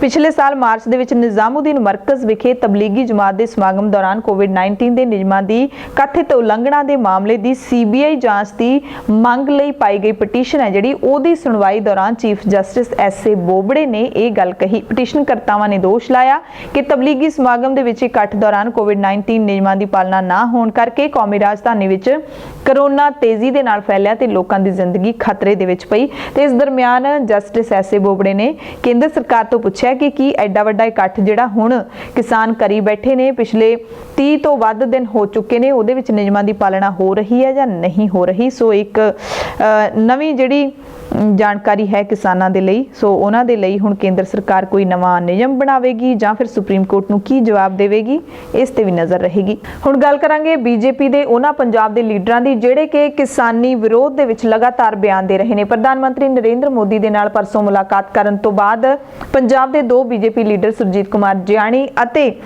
ਹਰਜੀਤ ਗਰੇਵਾਲ ਲਗਾਤਾਰ ਤਿੱਖੀ ਬਿਆਨਬਾਜ਼ੀ ਕਰ ਰਹੇ ਨੇ। ਸੁਰਜੀਤ ਜਿਆਣੀ ਨੇ ਕਿਸਾਨ ਲੀਡਰਾਂ ਤੇ ਵੱਡਾ ਇਲਜ਼ਾਮ ਲਾਉਂਦਿਆਂ ਕਿਹਾ ਕਿ ਕਿਸਾਨ ਲੀਡਰ ਮਸਲੇ ਦਾ ਹੱਲ ਹੀ ਨਹੀਂ ਚਾਹੁੰਦੇ। ਕੇਜਰੀਵਾਲ ਵਾਂਗੂ ਕਿਸਾਨ ਆਪਣੀ ਵੱਖਰੀ ਪਾਰਟੀ ਬਣਾਉਣਾ ਚਾਹੁੰਦੇ ਨੇ, ਚੋਣਾਂ ਲੜਨ ਦੀ ਤਿਆਰੀ ਵਿੱਚ ਜੁਟੇ ਹੋਏ ਨੇ। ਕਿਸਾਨਾਂ ਦੀ ਨੀਅਤ ਸਾਫ਼ ਹੁੰਦੀ ਤਾਂ ਮਸਲੇ ਦਾ ਹੱਲ ਕਦੋਂ ਦਾ ਹੋ ਜਾਣਾ ਸੀ। ਕਿਸਾਨ ਕੋਈ ਢੰਗ ਦੀ ਗੱਲ ਹੀ ਨਹੀਂ ਕਰਦੇ, ਇਹ ਲੋਕਾਂ ਨੂੰ ਵੀ ਖਰਾਬ ਕਰ ਰਹੇ ਨੇ। ਕਿਸਾਨ ਹੁਲੜਬਾਜ਼ੀ ਕਰਦੇ ਨੇ, ਸਾਡੇ ਕਿਸੇ ਵੀ ਲੀਡਰ ਨੂੰ ਬੋਲਣ ਨਹੀਂ ਦਿੰਦੇ। ਕਿਸਾਨਾਂ ਨੇ ਆਪਣਾ ਆਈਟੀ ਸੈੱਲ ਬਣਾ ਲਿਆ ਤੇ ਬਾਕੀਆਂ ਨੂੰ ਬੋਲਣ ਹੀ ਨਹੀਂ ਦਿੰਦੇ। ਬੀਜੇਪੀ ਲੀਡਰ ਹਰਜੀਤ ਗਰੇਵਾਲ ਜਿਨ੍ਹਾਂ ਨੇ BBC ਦੇ ਨਾਲ ਇੱਕ ਇੰਟਰਵਿਊ ਦਿੱਤਾ ਹੈ, ਕਹਿੰਦੇ ਨੇ ਕਿ ਪ੍ਰਧਾਨ ਮੰਤਰੀ ਦੇ ਨਾਲ ਸਾਡੀ ਇਹ ਜਿਹੜੀ ਇੱਕ ਰੂਟੀਨ ਮੀਟਿੰਗ ਸੀ। ਪ੍ਰਧਾਨ ਮੰਤਰੀ ਨਰਿੰਦਰ ਮੋਦੀ ਪੰਜਾਬ ਤੇ ਸਿੱਖਾਂ ਲਈ ਵਧੀਆ ਫੈਸਲੇ ਲੈ ਰਹੇ ਨੇ। ਕਿਸਾਨੀ ਅੰਦੋਲਨ ਸਿਆਸਤਦਾਨਾਂ ਦੀ ਗ੍ਰਿਫਤ ਦੇ ਵਿੱਚ ਆ ਗਿਆ। ਯੋਗੇਂਦਰ ਯਾਦਵ ਤੇ ਗਰੇਵਾਲ ਨੇ ਨਿਸ਼ਾਨਾ ਸਾਧਿਆ, ਕਿਹਾ ਕਿ ਉਹ ਇੱਕ ਸਿਆਸੀ ਪਾਰਟੀ ਚਲਾਉਂਦਾ ਹੈ, ਉਹ ਕਿਸਾਨ ਲੀਡਰ ਹੈ ਹੀ ਨਹੀਂ। ਖੇਤੀ ਕਾਨੂੰਨਾਂ ਦੇ ਵਿੱਚ ਜੋ ਸੋਧਾਂ ਹੋਣੀਆਂ ਸੀ ਉਹ ਬਹੁਤ ਨੇੜੇ ਸੀ, ਪਰ ਮੀਟਿੰਗ ਤੋਂ ਅਗਲੇ ਦਿਨ ਯੋਗੇਂਦਰ ਯਾਦਵ ਨੇ ਪ੍ਰੈਸ ਕਾਨਫਰੰਸ ਕਰਕੇ ਕਿਸਾਨੀ ਅੰਦੋਲਨ ਤੇਜ਼ ਕਰਨ ਦਾ ਜਿਹੜਾ ਬਿਆਨ ਦਿੱਤਾ ਹੈ ਉਹ ਸਰਕਾਰ ਨੂੰ ਡਰਾਉਣ ਵਾਲੀ ਗੱਲ ਹੈ। ਕਿਸਾਨਾਂ ਦੀਆਂ ਅਸੀਂ ਸਾਰੀਆਂ ਗੱਲਾਂ ਮੰਨ ਲਈਆਂ ਨੇ, ਕਿਸਾਨ ਗੱਲਬਾਤ ਲਈ ਬੈਠਣ ਨੂੰ ਰਾਜ਼ੀ ਹੀ ਨਹੀਂ ਹੈਗੇ। ਕਿਸਾਨ ਤਾਂ ਖੁਦ ਹੀ ਮੁਲਕ ਦੇ ਰਾਸ਼ਟਰਵਾਦੀ ਬਣ ਗਏ ਨੇ, ਹੁਣ ਉਹ ਕਿਸੇ ਦੀ ਗੱਲ ਸੁਣਨ ਨੂੰ ਤਿਆਰ ਹੀ ਨਹੀਂ ਹੈਗੇ। ਕਿਸਾਨ ਮਸਲਾ ਨਿਪਟਾਉਣਾ ਹੀ ਨਹੀਂ ਚਾਹੁੰਦੇ, ਬਲਕਿ ਅੰਦੋਲਨ ਨੂੰ ਤੇਜ਼ ਕਰਨਾ ਚਾਹੁੰਦੇ ਨੇ। ਕਿਸਾਨਾਂ ਨੂੰ ਮਾਓਵਾਦੀ ਤੱਕ ਕਹਿ ਦਿੱਤਾ ਹੈ ਹਰਜੀਤ ਗਰੇਵਾਲ ਨੇ। ਕਹਿੰਦੇ ਨੇ ਕਿ ਮਾਓਵਾਦੀਆਂ ਨੂੰ ਪੈਸਾ ਆ ਰਿਹਾ ਹੈ, ਫੰਡ ਬਹੁਤ ਇਕੱਠੇ ਹੋ ਰਹੇ ਨੇ, ਜਿਸ ਕਰਕੇ ਇਹ ਕਿਸਾਨੀ ਅੰਦੋਲਨ ਨੂੰ ਤੇਜ਼ ਕਰਨਾ ਚਾਹੁੰਦੇ ਨੇ। ਕਿਸਾਨੀ ਅੰਦੋਲਨ ਦੇ ਵਿੱਚ ਇਹ ਲੀਡਰ ਕਿਉਂ ਲੋਕਾਂ ਨੂੰ ਠੰਡ ਵਿੱਚ ਬੈਠਣ ਲਈ ਮਜਬੂਰ ਕਰ ਰਹੇ ਨੇ? ਰੋਜ਼ਾਨਾ 1-2 ਕਿਸਾਨਾਂ ਦੀਆਂ ਮੌਤਾਂ ਹੋ ਰਹੀਆਂ ਨੇ, ਜਿਹਦੇ ਕਿਸਾਨ ਹੀ ਜ਼ਿੰਮੇਵਾਰ ਨੇ, ਸਰਕਾਰ ਜ਼ਿੰਮੇਵਾਰ ਨਹੀਂ ਹੈਗੀ। ਸਰਕਾਰ ਤਾਂ ਕਿਸਾਨਾਂ ਦੀ ਹਰ ਗੱਲ ਮੰਨਣ ਨੂੰ ਤਿਆਰ ਬੈਠੀ ਹੈ। ਕਿਸਾਨ ਕਦੇ 26 ਜਨਵਰੀ ਦੀ ਧਮਕੀ ਦੇ ਦਿੰਦੇ ਨੇ ਤੇ ਕਦੇ ਅੰਦੋਲਨ 4 ਸਾਲ ਤੱਕ ਚਲਾਉਣ ਦੀ ਧਮਕੀ ਦੇ ਦਿੰਦੇ ਨੇ। ਕਿਸਾਨ ਤਾਂ ਦੇਸ਼ ਨੂੰ ਹੀ ਮੰਨਣ ਨੂੰ ਤਿਆਰ ਨਹੀਂ ਹੈਗੇ, ਇਹਨਾਂ ਨੇ ਪ੍ਰਧਾਨ ਮੰਤਰੀ ਨੂੰ ਕਿੱਥੋਂ ਮੰਨਣਾ ਹੈ? ਗਰੇਵਾਲ ਨੇ ਇਲਜ਼ਾਮ ਲਾਇਆ ਕਿ ਕਿਸਾਨਾਂ ਨੇ ਅੰਦੋਲਨ ਨੂੰ ਹੋਰ ਦਿਸ਼ਾ ਦੇ ਦਿੱਤੀ ਹੈ, ਇਹ ਹੋਰ ਗੱਲਾਂ ਕਰਨ ਲੱਗ ਪਏ ਨੇ। ਸੋ ਪੰਜਾਬ ਦੇ ਬੀਜੇਪੀ ਲੀਡਰਾਂ ਦੀ ਸੀ ਇਹ ਤਾਂ ਗੱਲ। ਤੇ ਹੁਣ ਕੇਂਦਰੀ ਖੇਤੀਬਾੜੀ ਰਾਜ ਮੰਤਰੀ ਕੈਲਾਸ਼ ਚੌਧਰੀ ਉਹਨਾਂ ਨੇ ਤਾਂ 2 ਟੁਕ ਜਵਾਬ ਦੇ ਦਿੱਤਾ ਕਿ ਖੇਤੀ ਕਾਨੂੰਨ ਰੱਦ ਨਹੀਂ ਹੋਣਗੇ, ਕਿਸਾਨੀ ਅੰਦੋਲਨ ਦੇ ਦਬਾਅ ਦੇ ਵਿੱਚ ਸਰਕਾਰ ਨਹੀਂ ਆਵੇਗੀ। ਕਹਿੰਦੇ ਨੇ ਕਿ ਜੇ ਸਰਕਾਰ ਦਬਾਅ ਦੇ ਵਿੱਚ ਆ ਗਈ ਤਾਂ ਕੱਲ ਨੂੰ ਹੋਰ ਅੰਦੋਲਨ ਛਿੜ ਜਾਣਗੇ। ਕੱਲ ਨੂੰ ਉਹ ਲੋਕ ਖੜੇ ਹੋ ਜਾਣਗੇ ਜਿਹੜੇ ਕਹਿਣਗੇ ਧਾਰਾ 370 ਰੱਦ ਕੀਤੀ ਸੀ, ਉਸ ਨੂੰ ਬਹਾਲ ਕਰੋ। ਤੇ ਫਿਰ ਲੋਕ ਖੜੇ ਹੋ ਜਾਣਗੇ CAA ਯਾਨੀ ਕਿ ਨਾਗਰਿਕਤਾ ਸੋਧ ਕਾਨੂੰਨ ਦੇ ਖਿਲਾਫ ਖੜੇ ਹੋ ਜਾਣਗੇ। ਉਹਨਾਂ ਨੇ ਚੇਤਾਵਨੀ ਵੀ ਦੇ ਦਿੱਤੀ ਹੈ, ਇੱਕ ਧਮਕੀ ਜਿਹੀ ਵੀ ਦੇ ਦਿੱਤੀ ਹੈ। ਕਹਿੰਦੇ ਕਿ ਇਹ ਤਾਂ ਛੋਟੀ ਜਿਹੀ ਸ਼ੁਰੂਆਤ ਹੈ, ਇਹਦਾ ਹੀ ਤੁਸੀਂ ਵਿਰੋਧ ਕਰਨ ਲੱਗ ਪਏ, ਅੱਗੇ ਤਾਂ ਹਲੇ ਹੋਰ ਬਹੁਤ ਸਾਰੇ ਕਾਨੂੰਨ ਆਉਣਗੇ। ਸੋ ਬੀਜੇਪੀ ਲੀਡਰ ਲਗਾਤਾਰ ਮਨਸ਼ਾ ਸਾਫ਼ ਕਰ ਰਹੇ ਨੇ ਸਰਕਾਰ ਦੀ ਤੇ ਆਪਦੀ ਕਿ ਖੇਤੀ ਕਾਨੂੰਨ ਰੱਦ ਨਹੀਂ ਕੀਤੇ ਜਾਣਗੇ। ਤੇ ਪਿਛਲੇ ਦਿਨੀ ਮੀਟਿੰਗ ਤੋਂ ਬਾਅਦ ਪ੍ਰਧਾਨ ਮੰਤਰੀ ਨਾਲ ਮੀਟਿੰਗ ਤੋਂ ਬਾਅਦ ਪੰਜਾਬ ਦੇ ਬੀਜੇਪੀ ਲੀਡਰਾਂ ਨੇ ਇਹ ਵੀ ਕਿਹਾ ਸੀ ਕਿ ਜਿਹੜੇ 40 ਕਿਸਾਨ ਲੀਡਰ ਹੈਗੇ ਨੇ ਉਹਨਾਂ ਨੂੰ ਅਗਵਾਈ ਹੀ ਨਹੀਂ ਕਰਨੀ ਆਉਂਦੀ, ਉਹਨਾਂ ਦੇ ਵਿੱਚ ਲੀਡਰਸ਼ਿਪ ਦੀ ਕੋਈ ਕੁਆਲਿਟੀ ਨਹੀਂ, ਚੱਜ ਦਾ ਕੋਈ ਲੀਡਰ ਨਹੀਂ ਹੈਗਾ ਸਰਕਾਰ ਦੇ ਨਾਲ ਗੱਲਬਾਤ ਕਰਨ ਦੇ ਲਈ। ਉਸ ਤੋਂ ਬਾਅਦ ਸਾਰੇ ਕਿਸਾਨ ਲੀਡਰ ਇਹਨਾਂ ਬੀਜੇਪੀ ਲੀਡਰਾਂ ਦੇ ਬਿਆਨਾਂ ਦਾ ਜਵਾਬ ਵੀ ਦੇ ਰਹੇ ਨੇ ਤਿੱਖੇ ਰੂਪ ਦੇ ਵਿੱਚ। ਬਲਵੀਰ ਸਿੰਘ ਰਾਜੇਵਾਲ ਨੇ ਵੀ ਜਵਾਬ ਦਿੱਤਾ, ਜੋਗਿੰਦਰ ਸਿੰਘ ਉਗਰਾਹਾਂ ਨੇ ਵੀ ਜਵਾਬ ਦਿੱਤਾ, ਹੋਰ ਵੀ ਲੀਡਰ ਜਵਾਬ ਦੇ ਰਹੇ ਨੇ। ਜੋਗਿੰਦਰ ਉਗਰਾਹਾਂ ਕਹਿ ਰਹੇ ਨੇ ਕਿ ਹਰਜੀਤ ਗਰੇਵਾਲ ਪੰਜਾਬ ਦਾ ਹੀ ਖਾ ਕੇ ਪੰਜਾਬ ਦੇ ਕਿਸਾਨਾਂ ਨਾਲ ਹੀ ਦਗਾ ਕਰ ਰਹੇ ਨੇ ਤੇ ਉਹਨਾਂ ਨੇ ਕਿਸਾਨਾਂ ਨੂੰ ਵੀ ਕਹਿ ਦਿੱਤਾ ਹੈ ਕਿ ਲੋਹੜੀ ਤੁਸੀਂ ਇੱਥੇ ਹੀ ਮਨਾਉਣ ਲਈ ਤਿਆਰ ਰਹੋ। ਜਿੰਨੇ ਖੇਤੀ ਕਾਨੂੰਨ ਜਿਹੜੇ ਖੇਤੀ ਕਾਨੂੰਨ ਸਰਕਾਰ ਲੈ ਕੇ ਆਈ ਹੈ ਉਹਨਾਂ ਦੀਆਂ ਕਾਪੀਆਂ ਵਰਕਾ ਫਾੜ ਕੇ ਤੁਸੀਂ ਲੋਹੜੀ ਮਨਾਉਣੀ ਹੈ। ਲੋਹੜੀ ਤੋਂ ਬਾਅਦ ਸਾਰੇ ਤਿਉਹਾਰ ਇੱਥੇ ਮਨਾਉਣ ਲਈ ਤਿਆਰ ਰਹੋ, ਕਿਉਂਕਿ ਸਾਡਾ ਜਿਹੜਾ ਹੈ ਢੀਠ ਸਰਕਾਰ ਦੇ ਨਾਲ ਵਾਹ ਪਿਆ ਜਿਹੜੀ ਇੰਨੀ ਛੇਤੀ ਨਹੀਂ ਮੰਨੇਗੀ। ਦੀ ਨਿਗਾਹ ਲੱਗੀ ਹੋਣੀ ਵੀ 8 ਤਰੀਕ ਨੂੰ ਪਤਾ ਨਹੀਂ ਮੀਟਿੰਗ ਦੁਬਾਰੇ ਹੋਣੀ ਹੈ, ਪਤਾ ਨਹੀਂ ਉਦੋਂ ਲੋਹੜੀ ਜਾ ਕੇ ਪਿੰਡ ਬਣਾ ਲਾਂਗੇ। ਲੋਹੜੀ ਦੀ ਤਿਆਰੀ ਭਰਾਵੋ ਇੱਥੇ ਕਰੋ, ਆਸ ਨਾ ਕਰਿਓ। ਬਹੁਤ ਬੇਈਮਾਨ ਹਾਕਮਾਂ ਨਾਲ ਮੱਥਾ ਲੱਗਿਆ ਹੋਇਆ, ਬਹੁਤ ਬੇਈਮਾਨ, ਬਹੁਤ ਢੀਠ ਕਿਸਮ ਦੇ ਲੋਕ ਨੇ ਇਹ। ਤੁਸੀਂ ਹੈਰਾਨ ਹੋਵੋਗੇ ਵੀ ਜਿਹੜੀ ਮੀਟਿੰਗ ਆ ਹੁਣ ਹੋ ਕੇ ਹਟੀ ਆ 4 ਤਰੀਕ ਦੀ ਮੀਟਿੰਗ ਦੇ ਵਿੱਚ ਕੋਈ ਜ਼ਿਕਰ ਹੀ ਨਹੀਂ, ਕੋਈ ਗੱਲ ਹੀ ਨਹੀਂ ਚੱਲੀ, ਕੋਈ ਤੁਕ ਵਾਲੀ ਗੱਲ ਹੀ ਨਹੀਂ ਹੋਈ। ਜਾਨੀ ਉਹਨੂੰ ਐ ਨਹੀਂ ਕਹਿ ਸਕਦੇ ਵੀ ਬੇਸਿੱਟਾ ਹੈ, ਜਾਨੀ ਬੇਅਰਥ ਹੈ। ਜਿਹੜੀ ਗੱਲ ਤੇ ਕੋਈ ਚਰਚਾ ਨਹੀਂ ਹੋਈ, ਗੱਲ ਤੇ ਚਰਚਾ ਹੋਣੀ ਸੀ ਵੀ ਕਾਨੂੰਨ ਕਿਵੇਂ ਰੱਦ ਕਰਨੇ ਨੇ, ਕਦੋਂ ਕਰਨੇ ਨੇ, ਕਿਵੇਂ ਹੋਣਗੇ, ਕਿੰਨੇ ਚਿਰ ਚ ਹੋਣਗੇ, ਕੌਣ ਕਰੂਗਾ। ਇਸ ਗੱਲ ਤੇ ਚਰਚਾ ਹੋਣੀ ਸੀ, ਕਿਉਂਕਿ ਜਿਹੜੀ 5 ਤਰੀਕ ਨੂੰ ਡੈਡਲਾਕ ਹੋਣ ਤੋਂ 30 ਨੂੰ ਗੱਲ ਚੱਲੀ ਹੈ। 30 ਨੂੰ ਆ 2 ਬਿੱਲਾਂ ਦੀ ਵਾਪਸੀ ਤੇ ਉਹਨਾਂ ਨੇ ਗੱਲ ਕੀਤੀ ਆ, ਮਾੜੀ ਮੋਟੀ ਛੋਟੀ ਪ੍ਰਾਪਤੀ ਆ ਸਾਡੀ ਇਹ। ਪਰ ਜਿਹੜੀ ਵੱਡੀ ਗੱਲ ਕਰਨੀ ਸੀ ਉਸ ਤੇ ਗੱਲ ਚੱਲਣੀ ਸੀ ਵੀ ਇਹ ਕਾਨੂੰਨ ਨੂੰ ਦੱਸੋ ਕਿੰਨੇ ਚਿਰ ਚ ਰੱਦ ਕਰਦੇ ਹੋ, ਕੌਣ ਕਰੂਗਾ, ਕਿਹੜਾ ਪ੍ਰੋਸੈਸ ਹੈ, ਇਹਦਾ ਤਰੀਕਾਕਾਰ ਕੀ ਹੈ, ਕਿੰਨਾ ਚਿਰ ਮੰਗਦੇ ਹੋ ਇਹਦੇ ਵਾਸਤੇ ਰੱਦ ਕਰਨ ਤੇ। ਇਹ ਤੇ ਗੱਲ ਚੱਲਣੀ ਸੀ, ਇਹ ਤੇ ਗੱਲ ਹੀ ਨਹੀਂ ਆਈ। ਪੰਜਾਬ ਦੇ ਮੁੱਖ ਮੰਤਰੀ ਕੈਪਟਨ ਅਮਰਿੰਦਰ ਸਿੰਘ ਇੱਕ ਖਬਰ ਤੋਂ ਗੁੱਸੇ ਵਿੱਚ ਨੇ, ਜਿਹੜੀ ਖਬਰ ਮੀਡੀਆ ਦੇ ਕੁਝ ਹਿੱਸੇ ਵੱਲੋਂ ਚਲਾਈ ਗਈ ਹੈ, ਜਿਹਦੇ ਵਿੱਚ ਕਿਹਾ ਗਿਆ ਹੈ ਕਿ ਪੰਜਾਬ ਦੇ ਵਿੱਚ 3 ਖੇਤੀ ਕਾਨੂੰਨ ਲਾਗੂ ਨੇ। ਪੰਜਾਬ ਦੇ ਮੁੱਖ ਮੰਤਰੀ ਨੇ ਕਿਹਾ ਕਿ ਪੰਜਾਬ 'ਚ ਅਜਿਹਾ ਕੋਈ ਕਾਨੂੰਨ ਲਾਗੂ ਨਹੀਂ ਹੈ। ਅਜਿਹੀਆਂ ਖਬਰਾਂ ਦਾ ਖੰਡਨ ਕੀਤਾ, ਜਿਹਦੇ ਵਿੱਚ ਕਿਹਾ ਗਿਆ ਕਿ ਪੰਜਾਬ ਦੇ ਕੈਬਨਿਟ ਮੰਤਰੀ ਭਾਰਤ ਭੂਸ਼ਣ ਆਸ਼ੂ ਨੇ ਕਿਹਾ ਕਿ ਪੰਜਾਬ 'ਚ ਕੇਂਦਰ ਦੇ 3 ਖੇਤੀ ਕਾਨੂੰਨ ਲਾਗੂ ਨੇ। ਕੈਪਟਨ ਨੇ ਦੱਸਿਆ ਕਿ ਮੇਰੀ ਖੁਦ ਮੰਤਰੀ ਆਸ਼ੂ ਦੇ ਨਾਲ ਗੱਲ ਹੋਈ ਹੈ, ਉਹਨਾਂ ਨੇ ਕਿਹਾ ਕਿ ਮੇਰੇ ਬਿਆਨ ਨੂੰ ਤੋੜ ਮਰੋੜ ਕੇ ਪੇਸ਼ ਕੀਤਾ ਗਿਆ।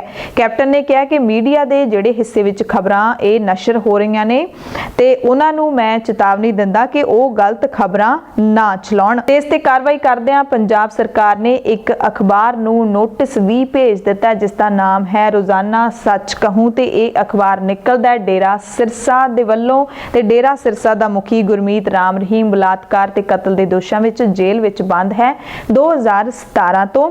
ਤੇ ਖੇਤੀ ਕਾਨੂੰਨਾਂ ਬਾਰੇ ਗੁੰਮਰਾਹਕੁਨ ਖਬਰ ਪ੍ਰਕਾਸ਼ਿਤ ਕਰਨ ਦਾ ਦੋਸ਼ ਲਾਉਂਦੇ ਹੋਏ ਕੈਪਟਨ ਸਰਕਾਰ ਨੇ ਇਸ ਅਖਬਾਰ ਨੂੰ ਨੋਟਿਸ ਭੇਜ ਦਿੱਤਾ ਹੈ।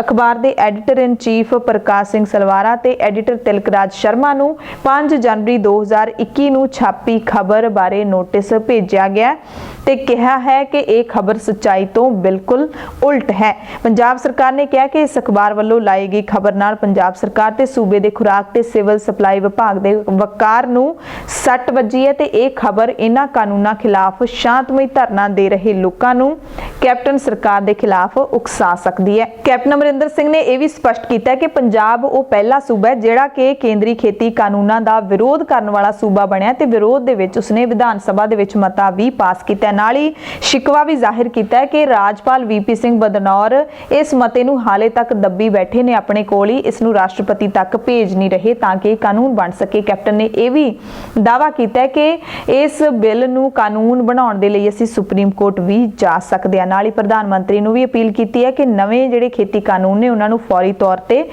ਰੱਦ ਕੀਤਾ ਜਾਵੇ, ਕਿਸਾਨਾਂ ਦੀ ਭਲਾਈ ਬਾਰੇ ਸੋਚਦੇ ਹੋਏ। ਖੇਤੀਬਾੜੀ ਕਾਨੂੰਨਾਂ ਦੇ ਖਿਲਾਫ ਜਿੱਥੇ ਅੱਜ ਦਿੱਲੀ ਦੇ ਵਿੱਚ ਕਿਸਾਨਾਂ ਨੇ ਟਰੈਕਟਰ ਰੈਲੀ ਕੱਢੀ, ਉੱਥੇ ਹੀ ਫਿਰੋਜ਼ਪੁਰ ਦੇ ਇੱਕ ਨੌਜਵਾਨ ਦੌੜਾਕ ਗੁਰਅਮਰਿਤ ਸਿੰਘ ਨੇ ਦੌੜ ਕੇ ਦਿੱਲੀ ਸੰਘਰਸ਼ ਵਿੱਚ ਸ਼ਾਮਿਲ ਹੋਣ ਦੀ ਸ਼ੁਰੂਆਤ ਕੀਤੀ ਹੈ।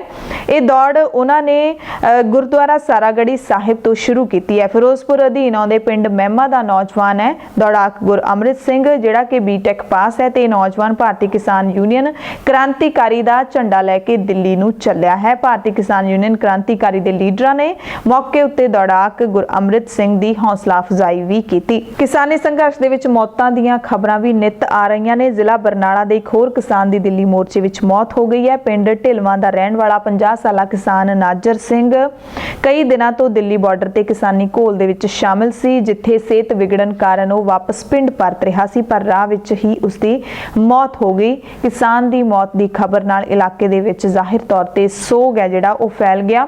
ਮ੍ਰਿਤਕ ਨਾਜਰ ਸਿੰਘ ਛੋਟੀ ਖੇਤੀ ਕਰਨ ਵਾਲਾ ਕਿਸਾਨ ਸੀ। 10 ਲੱਖ ਰੁਪਏ ਦਾ ਕਰਜ਼ਾ ਵੀ ਚੜਿਆ ਹੋਇਆ ਹੈ। ਆਪਣੇ ਪਿੱਛੇ ਪਤਨੀ, ਧੀ ਤੇ ਪੁੱਤਰ ਨੂੰ ਛੱਡ ਗਿਆ। ਕਿਸਾਨ ਜਥੇਬੰਦੀਆਂ ਦੇ ਵੱਲੋਂ ਸਰਕਾਰ ਤੋਂ 10 ਲੱਖ ਮੁਆਵਜ਼ਾ, ਪਰਿਵਾਰ ਦੇ ਇੱਕ ਜੀ ਨੂੰ ਸਰਕਾਰੀ ਨੌਕਰੀ ਅਤੇ ਸਾਰਾ ਕਰਜ਼ਾ ਮਾਫ ਕਰਨ ਦੀ ਮੰਗ ਕੀਤੀ ਗਈ ਹੈ। ਕੈਨੇਡਾ ਦੇ ਐਮਪੀ ਰਮਨਦੀਪ ਸਿੰਘ ਬਰਾੜ ਦੇ ਕਿਸਾਨੀ ਸੰਘਰਸ਼ ਵਿੱਚ ਪਹੁੰਚਣ ਤੇ ਇੱਕ ਵਿਵਾਦ ਛਿੜ ਗਿਆ ਤੇ ਉਹਨਾਂ ਦੇ ਖਿਲਾਫ ਭਾਰਤੀ ਵੀਜ਼ਾ ਕਾਨੂੰਨਾਂ ਦੀ ਉਲੰਘਣਾ ਦੇ ਇਲਜ਼ਾਮ ਲੱਗੇ ਨੇ। ਦਰਅਸਲ ਪਿਛਲੇ ਦਿਨੀ ਭਾਰਤੀ ਮੂਲ ਦੇ ਸਿਆਸਤਦਾਨ ਰਮਨਦੀਪ ਸਿੰਘ ਬਰਾੜ ਨੇ, ਜਿਹੜੇ ਕਿ ਕੈਨੇਡਾ ਦੇ ਵਿੱਚ ਐਮਪੀ ਨੇ, ਉਹਨਾਂ ਨੇ ਦਿੱਲੀ ਦੀ ਸਰਹੱਦ ਤੇ ਬੈਠੇ ਕਿਸਾਨਾਂ ਦੀ ਹਮਾਇਤ ਦੇ ਵਿੱਚ ਕਿਸਾਨਾਂ ਦੇ ਨਾਲ ਮੁਲਾਕਾਤ ਕੀਤੀ। ਇਸ ਤੋਂ ਬਾਅਦ ਵਿਵਾਦ ਖੜਾ ਹੋ ਗਿਆ। ਮਾਹਿਰਾਂ ਦੇ ਮੁਤਾਬਿਕ ਕੈਨੇਡੀਅਨ ਸੂਬੇ ਓਨਟਾਰੀਓ ਦੇ ਬਰੈਂਪਟਨ ਦੱਖਣੀ ਹਲਕੇ ਤੋਂ ਕੰਜ਼ਰਵੇਟਿਵ ਐਮਪੀ ਰਮਨਦੀਪ ਸਿੰਘ ਬਰਾੜ ਨੇ ਭਾਰਤੀ ਵੀਜ਼ਾ ਕਾਨੂੰਨਾਂ ਦੀ ਉਲੰਘਣਾ ਕਰਦਿਆਂ ਕਿਸਾਨਾਂ ਦੇ ਨਾਲ ਮੁਲਾਕਾਤ ਕੀਤੀ ਹੈ। ਦਰਅਸਲ OCI ਕਾਰਡ ਧਾਰਕ ਕੋਈ ਵੀ ਵਿਅਕਤੀ ਹਾਲੇ ਭਾਰਤ ਵਿੱਚ ਕਿਸੇ ਵੀ ਸਿਆਸੀ ਗਤੀਵਿਧੀ ਦੇ ਵਿੱਚ ਸ਼ਾਮਲ ਨਹੀਂ ਹੋ ਸਕਦਾ। ਤੇ ਰਮਨਦੀਪ ਬਰਾੜ ਨੇ 2 ਜਨਵਰੀ ਨੂੰ ਕਿਸਾਨਾਂ ਦੇ ਨਾਲ ਮੁਲਾਕਾਤ ਕਰਕੇ ਕੁਝ ਤਸਵੀਰਾਂ ਟਵੀਟ ਕੀਤੀਆਂ ਸੀ। ਟੀਵੀ ਚੈਨਲ ਟਾਈਮਸ ਨਾਓ ਨੇ ਇਹ ਖਬਰ ਚਲਾਈ ਸੀ ਤੇ ਰਮਨਦੀਪ ਬਰਾੜ ਨੇ ਕਿਹਾ ਕਿ ਅੰਦੋਲਨਕਾਰੀ ਕਿਸਾਨਾਂ ਨੂੰ ਮਿਲਣ ਦੇ ਵਿੱਚ ਕੁਝ ਵੀ ਗਲਤ ਨਹੀਂ ਹੈ। ਇੱਥੇ ਕੋਈ ਰੈਲੀ ਨਹੀਂ ਹੋ ਰਹੀ ਜਿਸ ਦੇ ਵਿੱਚ ਮੈਂ ਸ਼ਾਮਿਲ ਹੋਇਆ। ਇਹ ਇੱਕ ਸੰਘਰਸ਼ ਹੈ ਤੇ ਸੰਘਰਸ਼ ਦੇ ਵਿੱਚ ਸ਼ਾਮਿਲ ਕਿਸਾਨਾਂ ਦੇ ਨਾਲ ਮੈਂ ਸਿਰਫ ਮੁਲਾਕਾਤ ਕੀਤੀ ਹੈ। ਇਹਦੇ ਲਈ ਕਿਸੇ ਵੀ ਸਰਕਾਰੀ ਪ੍ਰਵਾਨਗੀ ਦੀ ਲੋੜ ਨਹੀਂ ਸੀ ਕਿਉਂਕਿ ਉਸ ਥਾਂ ਤੇ ਤਾਂ ਬਹੁਤ ਸਾਰੇ ਹੋਰ ਦੇਸ਼ਾਂ ਦੇ ਪੱਤਰਕਾਰ ਵੀ ਕਵਰੇਜ ਲਈ ਪਹੁੰਚੇ ਹੋਏ ਸੀ। ਕੈਨੇਡੀਅਨ ਐਮਪੀ ਨੇ ਕਿਹਾ ਕਿ ਪਹਿਲਾਂ ਕੈਨੇਡੀਅਨ ਪ੍ਰਧਾਨ ਮੰਤਰੀ ਜਸਟਿਨ ਟਰੂਡੋ ਵੀ ਭਾਰਤ ਵਿੱਚ ਸੰਘਰਸ਼ਮਈ ਕਿਸਾਨਾਂ ਪ੍ਰਤੀ ਚਿੰਤਾ ਦਾ ਪ੍ਰਗਟਾਵਾ ਕਰ ਚੁੱਕੇ ਨੇ ਤੇ ਮੈਂ ਸਿਰਫ ਉਹਨਾਂ ਨੂੰ ਇੱਥੇ ਆ ਕੇ ਮਿਲਿਆ ਹਾਂ। ਇਸ ਦੇ ਵਿੱਚ ਕੋਈ ਵੀਜ਼ਾ ਨਿਯਮਾਂ ਦੀ ਉਲੰਘਣਾ ਦਾ ਮਤਲਬ ਨਹੀਂ ਬਣਦਾ। ਪੰਜਾਬ ਦੇ 118 ਨਗਰ ਕੌਂਸਲਾਂ ਦੀਆਂ ਚੋਣਾਂ 20 ਫਰਵਰੀ ਨੂੰ ਹੋਣ ਦੀ ਸੰਭਾਵਨਾ ਹੈ। ਸੂਤਰਾਂ ਮੁਤਾਬਿਕ ਸੂਬੇ ਦੇ ਚੋਣ ਕਮਿਸ਼ਨ ਦੇ ਵੱਲੋਂ ਚੋਣਾਂ ਦੀ ਤਰੀਕ ਅਤੇ ਚੋਣ ਪ੍ਰਕਿਰਿਆ ਬਾਰੇ ਰਸਮੀ ਨੋਟੀਫਿਕੇਸ਼ਨ ਜਾਰੀ ਕੀਤਾ ਜਾਏਗਾ। ਮੁੱਖ ਮੰਤਰੀ ਕੈਪਟਨ ਅਮਰਿੰਦਰ ਸਿੰਘ ਨੇ ਅਕਤੂਬਰ ਮਹੀਨੇ ਵਿੱਚ ਚੋਣਾਂ ਕਰਵਾਉਣ ਨੂੰ ਆਪਣੀ ਪ੍ਰਵਾਨਗੀ ਹੈ ਜਿਹੜੀ ਉਹ ਦੇ ਦਿੱਤੀ ਸੀ। ਤੇ ਇਸ ਦਰਮਿਆਨ ਇਹ ਵੀ ਖਬਰ ਦਿੱਤੀ ਹੈ ਡਾਕਟਰ ਦਲਜੀਤ ਸਿੰਘ ਚੀਮਾ ਜਿਹੜੇ ਕਿ ਸ਼੍ਰੋਮਣੀ ਅਕਾਲੀ ਦਲ ਦੇ ਬੁਲਾਰੇ ਨੇ, ਸੀਨੀਅਰ ਲੀਡਰ ਨੇ। ਉਹਨਾਂ ਨੇ ਕਿਹਾ ਕਿ ਸ਼੍ਰੋਮਣੀ ਅਕਾਲੀ ਦਲ ਦੇ ਵੱਲੋਂ ਰੋਪੜ ਐਮਸੀ ਇਲੈਕਸ਼ਨਸ ਦੇ ਲਈ 15 ਉਮੀਦਵਾਰਾਂ ਦਾ ਐਲਾਨ ਕਰ ਦਿੱਤਾ ਹੈ। ਰਹਿੰਦੇ 6 ਉਮੀਦਵਾਰ ਨੇ ਜਿਹੜੇ ਉਹ ਵੀ ਜਲਦ ਐਲਾਨ ਦਿੱਤੇ ਜਾਣਗੇ। ਯਾਨੀ ਕਿ ਸ਼੍ਰੋਮਣੀ ਅਕਾਲੀ ਦਲ ਇਹਨਾਂ ਚੋਣਾਂ ਦੇ ਵਿੱਚ ਨਿਤਰਨ ਦੇ ਲਈ ਪੂਰੀ ਤਰ੍ਹਾਂ ਦੇ ਨਾਲ ਤਿਆਰ ਹੈ।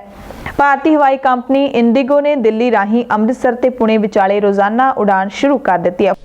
ਗੁਰੂ ਘਰ ਜਿਹੜੇ ਆ ਉਹਦੇ ਦਰਵਾਜ਼ੇ ਸਾਰੇ ਧਰਮਾਂ ਵਾਸਤੇ, ਸਾਰੇ ਲੋਕਾਂ ਵਾਸਤੇ 24 ਘੰਟੇ ਖੁੱਲ੍ਹੇ ਹੁੰਦੇ। ਇਸ ਕਰਕੇ ਕੋਈ ਵੀ ਗੁਰੂ ਘਰ ਵਿੱਚ ਜਾਣਾ ਚਾਹਵੇ, ਆਸ਼ੀਰਵਾਦ ਲੈਣਾ ਚਾਹਵੇ, ਚਾਹੇ ਕੋਈ ਵੱਡਾ ਹੈ ਕੋਈ ਛੋਟਾ ਹੈ, ਉਹਦੇ ਵਾਸਤੇ ਕਿਸੇ ਦੀ ਇਜਾਜ਼ਤ ਦੀ ਲੋੜ ਨਹੀਂ ਹੁੰਦੀ। ਕੋਈ ਵੀ ਜਾ ਕੇ ਨਤਮਸਤਕ ਹੋ ਕੇ ਆਪਣਾ ਆਸ਼ੀਰਵਾਦ ਜਿਹੜਾ ਗੁਰੂ ਦਾ ਪ੍ਰਾਪਤ ਕਰ ਸਕਦਾ।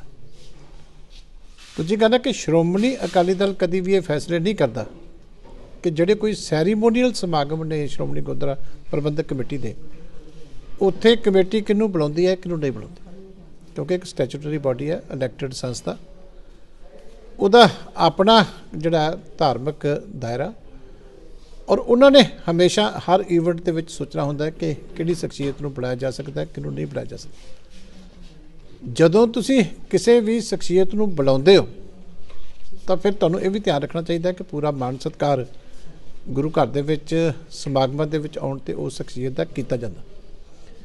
ਇਸ ਲਈ ਕਈ ਹਾਲਾਤਾਂ ਦੇ ਵਿੱਚ ਇਹ ਚੀਜ਼ਾਂ ਸੰਭਵ ਨਹੀਂ ਹੁੰਦੀਆਂ ਤੇ ਉਹਨਾਂ ਹਾਲਾਤਾਂ ਦੇ ਵਿੱਚ ਸ਼੍ਰੋਮਣੀ ਗੁਰਦੁਆਰਾ ਪ੍ਰਬੰਧਕ ਕਮੇਟੀ ਨੇ ਕੀ ਫੈਸਲਾ ਲੈਣਾ ਇਹ ਉਹਨਾਂ ਦਾ ਦਾਇਰਾ। ਕਦੇ ਵੀ ਗੁਰੂ ਘਰ ਨਾਲ ਜੋੜ ਕੇ ਕੋਈ ਪੋਲੀਟੀਕਲ ਡਿਸੀਜਨ ਨਹੀਂ ਲਿਆ ਜਾਂਦਾ, ਨਾ ਲਿਆ ਜਾਣਾ ਚਾਹੀਦਾ। ਇਸ ਕਰਕੇ ਰੰਧਾਵਾ ਸਾਹਿਬ ਨੂੰ, ਬਾਕੀਆਂ ਨੂੰ ਮੈਂ ਬੇਨਤੀ ਕਰਦਾ ਕਿ ਹਰ ਗੱਲ ਦੇ ਵਿੱਚ ਜਿਹੜੀ ਹੈ ਪੋਲਿਟਿਕਸ ਨਹੀਂ। ਫਲਾਈ ਅੰਮ੍ਰਿਤਸਰ ਇਨੀਸ਼ੀਏਟਿਵ ਦੇ ਗਲੋਬਲ ਕਨਵੀਨਰ ਸਮੀਪ ਸਿੰਘ ਗੁਮਟਾਲਾ ਨੇ ਦੱਸਿਆ ਕਿ ਇੰਡੀਗੋ ਵੱਲੋਂ ਆਪਣੀ ਵੈਬਸਾਈਟ ਤੇ 27 ਮਾਰਚ ਤੱਕ ਲਈ ਸਮਾਂ ਸੂਚੀ ਤੇ ਬੁਕਿੰਗ ਦੇ ਵੇਰਵੇ ਦਿੱਤੇ ਹਨ। ਉਹਨਾਂ ਦੱਸਿਆ ਕਿ ਅੰਮ੍ਰਿਤਸਰ ਤੋਂ ਪੁਣੇ ਲਈ ਉਡਾਨ ਦੁਪਹਿਰੇ 3:45 ਤੇ ਰਵਾਨਾ ਹੋਏਗੀ, ਯਾਨੀ ਕਿ 4:45 ਵਜੇ ਤੇ 4:45 ਵਜੇ ਇਹ ਦਿੱਲੀ ਪਹੁੰਚ ਜਾਏਗੀ। ਦਿੱਲੀ ਤੋਂ ਸ਼ਾਮ 5:30 ਵਜੇ ਚੱਲ ਕੇ ਸ਼ਾਮ 7:35 ਤੇ ਇਹ ਪੁਣੇ ਪਹੁੰਚੇਗੀ। ਪੁਣੇ ਤੋਂ ਅੰਮ੍ਰਿਤਸਰ ਦੇ ਲਈ ਉਡਾਨ ਸਵੇਰੇ 10 ਵਜੇ ਚੱਲੇਗੀ, ਦੁਪਹਿਰੇ 12:30 ਦਿੱਲੀ ਪਹੁੰਚੇਗੀ। ਫਿਰ ਦਿੱਲੀ ਤੋਂ 1:40 ਤੇ ਚੱਲ ਕੇ ਦੁਪਹਿਰੇ 2:50 ਤੇ ਇਹ ਅੰਮ੍ਰਿਤਸਰ ਪਹੁੰਚੇਗੀ। ਕਸ਼ਮੀਰ ਵਾਦੀ ਦੇ ਵਿੱਚ ਵੀ ਭਾਰੀ ਬਰਫ਼ਬਾਰੀ ਤੋਂ ਬਾਅਦ ਪਿਛਲੇ 4 ਦਿਨਾਂ ਤੋਂ ਬੰਦ ਹਵਾਈ ਸੇਵਾ ਅੱਜ ਸ਼ੁਰੂ ਹੋ ਗਈ ਹੈ। 에ਅਰਪੋਰਟ ਅਥਾਰਟੀ ਆਫ ਇੰਡੀਆ ਦੇ ਅਧਿਕਾਰੀਆਂ ਨੇ ਦੱਸਿਆ ਕਿ ਪਹਿਲਾ ਹਵਾਈ ਜਹਾਜ਼ ਅੱਜ ਸਵੇਰੇ ਸ਼੍ਰੀਨਗਰ ਹਵਾਈ ਅੱਡੇ ਤੇ ਉਤਰਿਆ ਤੇ ਜਲਦੀ ਜਹਾਜ਼ ਦਿੱਲੀ ਲਈ ਵੀ ਰਵਾਨਾ ਕਰ ਦਿੱਤਾ ਗਿਆ। ਪੰਜਾਬ ਦੇ ਵਿੱਚ ਅੱਜ ਤੋਂ 5ਵੀਂ ਤੋਂ ਲੈ ਕੇ 12ਵੀਂ ਜਮਾਤ ਤੱਕ ਦੀਆਂ ਕਲਾਸਾਂ ਨੇ ਜਿਹੜੀਆਂ ਉਹ ਸ਼ੁਰੂ ਹੋ ਗਈਆਂ ਨੇ, ਸਕੂਲ ਲੱਗਣੇ ਸ਼ੁਰੂ ਹੋ ਗਏ ਨੇ ਤੇ ਪੰਜਾਬ ਸਕੂਲ ਸਿੱਖਿਆ ਵਿਭਾਗ ਦੇ ਵੱਲੋਂ ਮੁੜ ਸਕੂਲ ਖੋਲੇ ਜਾਣ ਤੇ SOPs ਵੀ ਜਾਰੀ ਕਰ ਦਿੱਤੇ ਗਏ ਨੇ। ਸਿੱਖਿਆ ਮੰਤਰੀ ਵਿਜੇਂਦਰ ਸਿੰਗਲਾ ਨੇ ਦੱਸਿਆ ਹੈ ਕਿ ਇਹ ਜਿਹੜੇ ਦਿਸ਼ਾ ਨਿਰਦੇਸ਼ ਹੈਗੇ ਨੇ COVID-19 ਦੇ ਕਰਕੇ ਉਹ ਸਾਰੇ ਜ਼ਿਲ੍ਹਾ ਸਿੱਖਿਆ ਅਧਿਕਾਰੀਆਂ ਤੇ ਸਕੂਲ ਅਧਿਕਾਰੀਆਂ ਨੂੰ ਭੇਜੇ ਗਏ ਨੇ ਤੇ ਇਹਨਾਂ ਦੀ ਬਿਨ ਪਾਲਣਾ ਨੂੰ ਯਕੀਨੀ ਬਣਾਉਣ ਦੇ ਲਈ ਵੀ ਕਹਿ ਦਿੱਤਾ ਗਿਆ। ਸਿੰਗਲਾ ਨੇ ਕਿਹਾ ਕਿ ਭਾਵੇਂ ਸਕੂਲਾਂ ਨੂੰ ਮੁੜ ਖੋਲਿਆ ਜਾ ਰਿਹਾ ਪਰ ਆਨਲਾਈਨ ਸਿੱਖਿਆ ਹੀ ਅਧਿਆਪਨ ਦਾ ਤਰਜੀਹੀ ਤਰੀਕਾ ਰਹੇਗੀ ਤੇ ਸਾਰੇ ਵਿਦਿਆਰਥੀਆਂ ਦੀ ਹਾਜ਼ਰੀ ਲਾਜ਼ਮੀ ਨਹੀਂ ਹੋਵੇਗੀ। ਉਹਨਾਂ ਕਿਹਾ ਕਿ ਅਧਿਆਪਕ ਪਹਿਲਾਂ ਹੀ ਆਨਲਾਈਨ ਕਲਾਸਾਂ ਲੈ ਰਹੇ ਨੇ ਤੇ ਜੇ ਕੁਝ ਵਿਦਿਆਰਥੀ ਨਿੱਜੀ ਤੌਰ ਤੇ ਉੱਥੇ ਹਾਜ਼ਰ ਹੋਣ ਦੀ ਥਾਂ ਆਨਲਾਈਨ ਕਲਾਸਾਂ ਹੀ ਲਾਉਣੀਆਂ ਚਾਹੁੰਦੇ ਨੇ ਤਾਂ ਉਹ ਅਜਿਹਾ ਕਰ ਸਕਣਗੇ। ਉਹਨਾਂ ਨੂੰ ਸਕੂਲ ਪ੍ਰਬੰਧਕ ਪ੍ਰੈਸ਼ਰਾਈਜ਼ ਨਹੀਂ ਕਰ ਸਕਦੇ ਕਿ ਤੁਸੀਂ ਸਕੂਲ ਸਕੂਲ ਦੇ ਵਿੱਚ ਆ ਕੇ ਹੀ ਕਲਾਸਾਂ ਲਾਉਣੀਆਂ ਨੇ। ਵਿਦਿਆਰਥੀ ਆਪਣੇ ਮਾਪਿਆਂ ਦੀ ਲਿਖਤੀ ਸਹਿਮਤੀ ਤੋਂ ਬਾਅਦ ਹੀ ਸਕੂਲ ਜਾ ਸਕਣਗੇ। ਬੱਚਾ ਮਾਸਕ ਪਾ ਕੇ ਹੀ ਸਕੂਲ ਜਾਵੇ, ਇਹ ਗੱਲ ਮਾਪੇ ਯਕੀਨੀ ਬਣਾਉਣ ਤੇ ਦੂਸਰਿਆਂ ਦੇ ਨਾਲ ਬੱਚਾ ਮਾਸਕ ਦੀ ਅਦਲਾ ਬਦਲੀ ਨਾ ਕਰੇ ਕਿ ਮੇਰਾ ਮਾਸਕ ਤੂੰ ਪਾ ਲੈ, ਤੇਰਾ ਮਾਸਕ ਮੈਨੂੰ ਸੋਹਣਾ ਲੱਗਦਾ ਮੈਂ ਪਾ ਲਵਾਂ। ਇਸ ਤਰ੍ਹਾਂ ਬੱਚਿਆਂ ਨੇ ਨਹੀਂ ਕਰਨਾ ਹੈਗਾ। ਤੇ ਨਾਲ ਹੀ ਜਨਤਕ ਥਾਵਾਂ ਉੱਤੇ ਘੱਟ ਤੋਂ ਘੱਟ ਗੱਲਬਾਤ ਦੇ ਨਾਲ ਪੂਰੀਆਂ ਬਾਹਾਂ ਵਾਲੇ ਕੱਪੜੇ ਪਾਉਣ ਦੇ ਲਈ ਵੀ ਮਾਪੇ ਧਿਆਨ ਰੱਖਣ ਕਿ ਬੱਚਿਆਂ ਦੇ ਪੂਰੀਆਂ ਬਾਹਾਂ ਦੇ ਕੱਪੜੇ ਨੇ ਜਿਹੜੇ ਉਹ ਪਾਏ ਜਾਣ। ਤੇ ਸਮਾਜਿਕ ਦੂਰੀ ਦਾ ਮਾਪਦੰਡ ਹੈ ਕਹਿੰਦੇ ਉਹ ਬਰਕਰਾਰ ਭਾਵੇਂ ਨਹੀਂ ਰੱਖਿਆ ਜਾ ਸਕਦਾ ਕਿਉਂਕਿ ਸਕੂਲੀ ਵਿਦਿਆਰਥੀਆਂ ਦੀ ਗਿਣਤੀ ਜ਼ਿਆਦਾ ਹੁੰਦੀ ਹੈ, ਪਰ ਸਕੂਲ ਮੈਨੇਜਮੈਂਟ ਇਸ ਮਸਲੇ ਦਾ ਹੱਲ ਕਰਨ ਦੇ ਲਈ 2 ਸ਼ਿਫਟਾਂ ਦੇ ਵਿੱਚ ਕਲਾਸਾਂ ਲਾਵੇ। ਇਹ ਵੀ ਸਾਫ਼ ਕੀਤਾ ਕਿ ਕੰਟੇਨਮੈਂਟ ਜ਼ੋਨ ਨਾਲ ਸੰਬੰਧਿਤ ਵਿਦਿਆਰਥੀਆਂ ਤੇ ਸਟਾਫ ਨੂੰ ਸਕੂਲਾਂ ਤੇ ਹੋਰ ਵਿਦਿਅਕ ਅਦਾਰਿਆਂ ਵਿੱਚ ਆਉਣ ਦੀ ਲੋੜ ਨਹੀਂ ਹੈ। ਬਜ਼ੁਰਗ, ਗਰਭਵਤੀ ਤੇ ਹੋਰ ਮੁਲਾਜ਼ਮਾਂ ਜਿਨ੍ਹਾਂ ਨੂੰ ਮੈਡੀਕਲ ਹਾਲਤ ਕਾਰਨ ਵਾਧੂ ਇਹਤਿਆਤ ਦੀ ਲੋੜ ਹੁੰਦੀ ਹੈ, ਉਹਨਾਂ ਨੂੰ ਵੀ ਵਿਦਿਆਰਥੀਆਂ ਦੇ ਸਿੱਧੇ ਸੰਪਰਕ ਦੇ ਵਿੱਚ ਨਹੀਂ ਲਿਆਂਦਾ ਜਾਣਾ ਚਾਹੀਦਾ। ਸਕੂਲਾਂ ਦੇ ਵਿੱਚ ਪੈਰਾਂ ਨਾਲ ਚੱਲਣ ਵਾਲੀਆਂ, ਹੱਥ ਧੋਣ ਵਾਲੀਆਂ ਮਸ਼ੀਨਾਂ ਤੇ ਸੰਪਰਕ ਰਹਿਤ ਥਰਮਾਮੀਟਰ ਤੇ ਸਾਬਣ ਵਗੈਰਾ ਉਪਲਬਧ ਜ਼ਰੂਰ ਕਰਵਾਏ ਜਾਣ। ਸਕੂਲੀ ਬੱਸਾਂ ਤੇ ਵੈਨਾਂ ਨੂੰ ਚਲਾਉਣ ਤੋਂ ਪਹਿਲਾਂ ਉਹਨਾਂ ਦੀ ਸੈਨੀਟਾਈਜੇਸ਼ਨ ਤੇ ਇਹਨਾਂ ਦੇ ਵਿੱਚ ਵਿਦਿਆਰਥੀਆਂ ਵਿਚਾਲੇ ਸਮਾਜਿਕ ਦੂਰੀ ਯਕੀਨੀ ਹੈ ਜਿਹੜੀ ਉਹ ਬਣਾਉਣੀ ਜ਼ਰੂਰੀ ਹੋਏਗੀ ਤੇ ਇਹ ਜ਼ਿੰਮੇਵਾਰੀ ਸਕੂਲ ਅਧਿਕਾਰੀਆਂ ਦੀ ਹੋਏਗੀ। ਵਿਦਿਆਰਥੀਆਂ ਦੀਆਂ ਸੀਟਾਂ ਦੇ ਵਿਚਾਲੇ ਜਮਾਤ ਦੇ ਵਿੱਚ 6 ਫੁੱਟ ਦੀ ਦੂਰੀ ਉੱਤੇ ਨਿਸ਼ਾਨ ਬਣਾਏ ਜਾਣ ਤੇ ਇਸੇ ਤਰ੍ਹਾਂ ਸਟਾਫ ਰੂਮ, ਦਫ਼ਤਰ, ਹੋਸਟਲ ਤੇ ਹੋਰ ਥਾਵਾਂ ਦੇ ਉੱਤੇ ਵੀ ਸਮਾਜਿਕ ਦੂਰੀ ਹੈ ਜਿਹੜੀ ਉਹ ਬਰਕਰਾਰ ਰੱਖੀ ਜਾਵੇ। ਸਕੂਲ ਮੈਨੇਜਮੈਂਟ ਦੇ ਵੱਲੋਂ ਵਿਦਿਆਰਥੀਆਂ ਨੂੰ ਸਮਾਜਿਕ ਦੂਰੀ ਬਰਕਰਾਰ ਰੱਖਣ ਦੀ ਯਾਦ ਦਿਵਾਉਣ ਵਾਲੇ ਪੋਸਟਰ, ਸਟicker ਤੇ ਹੋਰ ਸੰਕੇਤ ਨੇ ਜਿਹੜੇ ਉਹ ਜ਼ਰੂਰ ਲਾਉਣੇ ਚਾਹੀਦੇ ਨੇ। ਤੇ ਨਾਲ ਹੀ ਉਹਨਾਂ ਨੇ ਕਿਹਾ ਹੈ, ਵਾਰ-ਵਾਰ ਕਿਹਾ ਹੈ ਕਿ ਸਕੂਲਾਂ ਦੇ ਵਿੱਚ ਵਿਦਿਆਰਥੀਆਂ ਦੀ ਹਾਜ਼ਰੀ ਹੈ ਜਿਹੜੀ ਉਹ ਲਾਜ਼ਮੀ ਨਾ ਕੀਤੀ ਜਾਵੇ। ਜਿਹੜੇ ਆਨਲਾਈਨ ਪੜ੍ਹਨਾ ਚਾਹੁੰਦੇ ਨੇ ਉਹਨਾਂ ਨੂੰ ਪੜ੍ਹਨ ਦਿੱਤਾ ਜਾਏ। ਤੇ ਅੱਜ ਜਦੋਂ ਕਈ ਮਹੀਨਿਆਂ ਦੇ ਵਕਫੇ ਤੋਂ ਬਾਅਦ ਸਕੂਲ ਲੱਗੇ ਨੇ, 5ਵੀਂ ਤੋਂ ਲੈ ਕੇ 8ਵੀਂ ਤੱਕ ਦੇ ਸਕੂਲ ਨੇ ਜਿਹੜੇ ਉਹ ਮਹੀਨਿਆਂ ਦੇ ਵਕਫੇ ਤੋਂ ਬਾਅਦ ਲੱਗੇ ਨੇ। 9ਵੀਂ ਤੋਂ 12ਵੀਂ ਜਮਾਤ ਤੱਕ ਦੇ ਸਕੂਲ ਪਹਿਲਾਂ ਹੀ ਲੱਗਣੇ ਸ਼ੁਰੂ ਹੋ ਗਏ ਸੀ। ਤਾਂ ਪਟਿਆਲਾ ਤੋਂ ਕੁਝ ਤਸਵੀਰਾਂ ਸਾਹਮਣੇ ਆਈਆਂ ਨੇ ਜਿੱਥੇ ਪਟਿਆਲਾ ਦੇ ਮਲਟੀਪਰਪਸ ਸਕੂਲ ਦੇ ਵਿੱਚ ਬੱਚਿਆਂ ਦੇ ਗਲਾਂ ਵਿੱਚ ਹਾਰ ਪਾ ਕੇ ਅਧਿਆਪਕਾਂ ਦੇ ਵੱਲੋਂ ਉਹਨਾਂ ਦਾ ਸਵਾਗਤ ਕੀਤਾ ਗਿਆ।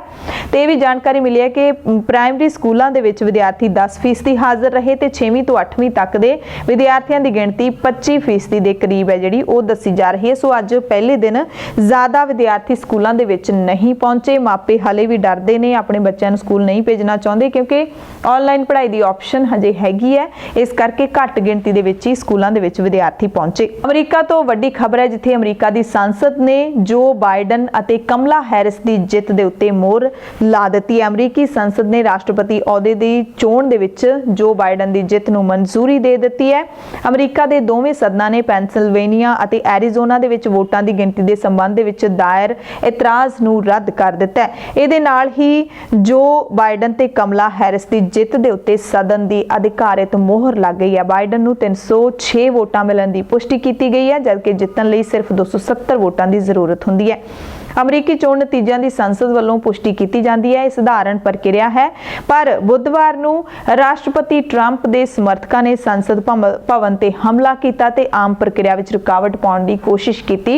ਇਹ ਖਬਰਾਂ ਆਪਾਂ ਨੇ ਸਾਰਿਆਂ ਨੇ ਪੜ੍ਹੀਆਂ ਨੇ। ਬਿਲਡਿੰਗ ਨੂੰ ਪ੍ਰਦਰਸ਼ਨਕਾਰੀਆਂ ਤੋਂ ਖਾਲੀ ਕਰਾਉਣ ਤੋਂ ਬਾਅਦ ਸਦਨ ਮੁੜ ਸ਼ੁਰੂ ਹੋ ਗਿਆ ਸੀ ਤੇ ਰਾਤ ਭਰ ਚੱਲਣ ਤੋਂ ਬਾਅਦ ਸਦਨ ਨੇ ਬਾਈਡਨ ਤੇ ਕਮਲਾ ਹੈਰਿਸ ਦੀ ਜਿੱਤ ਤੇ ਆਪਣੀ ਅਧਿਕਾਰਿਤ ਮੋਹਰ ਲਾ ਦਿੱਤੀ। ਟਰੰਪ ਸਮਰਥਕਾਂ ਨੇ ਜਿਹੜਾ ਸੰਸਦ ਦੇ ਉੱਤੇ ਹਮਲਾ ਕੀਤਾ ਸੀ ਉਸ ਦੇ ਵਿੱਚ ਪੁਲਿਸ ਦੀ ਗੋਲੀ ਦੇ ਨਾਲ 4 ਵਿਅਕਤੀਆਂ ਦੀ ਮੌਤ ਦੀ ਖਬਰ ਵੀ ਮਿਲ ਰਹੀ ਹੈ। ਕੁਰਸੀ ਛੱਡ ਰਹੇ ਅਮਰੀਕੀ ਰਾਸ਼ਟਰਪਤੀ ਡੋਨਾਲਡ ਟਰੰਪ ਦੇ ਹਜ਼ਾਰਾਂ ਸਮਰਥਕ ਕੱਲ ਕੈਪੀਟਲ ਕੰਪਲੈਕਸ ਦੇ ਵਿੱਚ ਦਾਖਲ ਹੋ ਗਏ ਜਿਸ ਤੋਂ ਬਾਅਦ ਉਹਨਾਂ ਦੀ ਪੁਲਿਸ ਦੇ ਨਾਲ ਝੜਪ ਹੋ ਗਈ। 4 ਲੋਕਾਂ ਦੀ ਮੌਤ ਹੋ ਗਈ ਤੇ ਕਈ ਹੋਰ ਲੋਕ ਜ਼ਖਮੀ ਵੀ ਹੋਏ ਨੇ। ਉਸ ਵਕਤ ਕਾਂਗਰਸ ਦੇ ਮੈਂਬਰ ਬੁੱਧਵਾਰ ਨੂੰ ਇਲੈਕਟੋਰਲ ਕਾਲਜ ਵੋਟਾਂ ਦੀ ਗਿਣਤੀ ਕਰ ਰਹੇ ਸੀ ਜਿਸ ਦੌਰਾਨ ਟਰੰਪ ਦੇ ਵੱਡੀ ਗਿਣਤੀ ਵਿੱਚ ਸਮਰਥਕਾਂ ਨੇ ਸੁਰੱਖਿਆ ਘੇਰੇ ਨੂੰ ਤੋੜ ਕੇ ਕੈਪੀਟਲ ਕੈਂਪਸ ਦੇ ਉੱਤੇ ਹਮਲਾ ਕਰ ਦਿੱਤਾ ਸੀ। ਪੁਲਿਸ ਨੇ ਇਹਨਾਂ ਪ੍ਰਦਰਸ਼ਨਕਾਰੀਆਂ ਨੂੰ ਕਾਬੂ ਕਰਨ ਦੇ ਲਈ ਸਖਤ ਜਿਹੜੀ ਹੈ ਚਾਰਾਜੋਈ ਕੀਤੀ ਤੇ ਇਸ ਹਾਲਾਤ ਦੇ ਵਿੱਚ ਪ੍ਰਤੀਨਿਧ ਸਦਨ, ਸੈਨੇਟ ਤੇ ਪੂਰਾ ਕੈਪੀਟਲ ਬੰਦ ਕਰ ਦਿੱਤਾ ਗਿਆ ਸੀ। ਉਪ ਰਾਸ਼ਟਰਪਤੀ ਮਾਈਕ ਪੈਂਸ ਤੇ ਸੰਸਦ ਮੈਂਬਰਾਂ ਨੂੰ ਸੁਰੱਖਿਅਤ ਥਾਵਾਂ ਤੇ ਲਿਜਾਇਆ ਗਿਆ। ਹੱਲੇ ਦੌਰਾਨ ਪੁਲਿਸ ਗੋਲੀ ਦੇ ਨਾਲ ਇੱਕ ਔਰਤ ਦੀ ਮੌਤ ਹੋ ਗਈ ਤੇ ਕਈ ਪ੍ਰਦਰਸ਼ਨਕਾਰੀ ਵੀ ਜ਼ਖਮੀ ਹੋ ਗਏ ਸੀ। ਉਸ ਤੋਂ ਬਾਅਦ 3 ਹੋਰ ਲੋਕਾਂ ਦੀ ਮੌਤ ਹੋ ਗਈ ਯਾਨੀ ਕਿ ਕੁੱਲ 4, ਇੱਕ ਔਰਤ ਸਮੇਤ 4 4 ਲੋਕਾਂ ਦੀ ਮੌਤ ਇਸ ਘਟਨਾ ਦੇ ਵਿੱਚ ਹੋ ਗਈ। ਹਾਲਾਤ ਵਿਗੜਦੇ ਦੇਖ ਕੇ ਦੇਸ਼ ਦੀ ਰਾਜਧਾਨੀ ਦੇ ਵਿੱਚ ਕਰਫਿਊ ਦਾ ਐਲਾਨ ਕਰ ਦਿੱਤਾ ਗਿਆ, ਪਰ ਲੋਕ ਇਸ ਦੀ ਉਲੰਘਣਾ ਕਰਦੇ ਵੀ ਦਿਖਾਈ ਦਿੱਤੇ। ਇਸ ਦੌਰਾਨ ਇਹ ਵੀ ਖਬਰ ਮਿਲ ਰਹੀ ਹੈ ਕਿ ਅਮਰੀਕੀ ਸੰਸਦ ਭਵਨ ਤੇ ਰਾਸ਼ਟਰਪਤੀ ਟਰੰਪ ਦੇ ਸਮਰਥਕਾਂ ਨੇ ਜਦੋਂ ਹਮਲਾ ਕੀਤਾ, ਉਸ ਦੌਰਾਨ ਇੱਕ ਵਿਅਕਤੀ ਭਾਰਤੀ ਝੰਡਾ ਯਾਨੀ ਕਿ ਤਿਰੰਗਾ ਲਈ ਵੀ ਦਿਖਾਈ ਦਿੱਤਾ। ਇਸ ਤੇ ਕਈ ਲੋਕਾਂ ਨੇ ਆਪਣੀ ਪ੍ਰਤੀਕਿਰਿਆ ਦਿੱਤੀ ਸੋਸ਼ਲ ਮੀਡੀਆ ਦੇ ਉੱਤੇ। ਭਾਰਤੀ ਜਨਤਾ ਪਾਰਟੀ ਦੇ ਸਾਂਸਦ ਵਰੁਣ ਗਾਂਧੀ ਨੇ ਵੀ ਇਸ ਤੇ ਸਖਤ ਇਤਰਾਜ਼ ਜਤਾਉਂਦੇ ਹੋਏ ਟਵੀਟ ਕੀਤਾ। ਵਰੁਣ ਗਾਂਧੀ ਨੇ ਉਸ ਵੀਡੀਓ ਨੂੰ ਟਵੀਟ ਕਰਦੇ ਹੋਏ ਲਿਖਿਆ ਕਿ ਇੱਥੇ ਭਾਰਤੀ ਝੰਡਾ ਕਿਉਂ ਦਿਖ ਰਿਹਾ ਹੈ।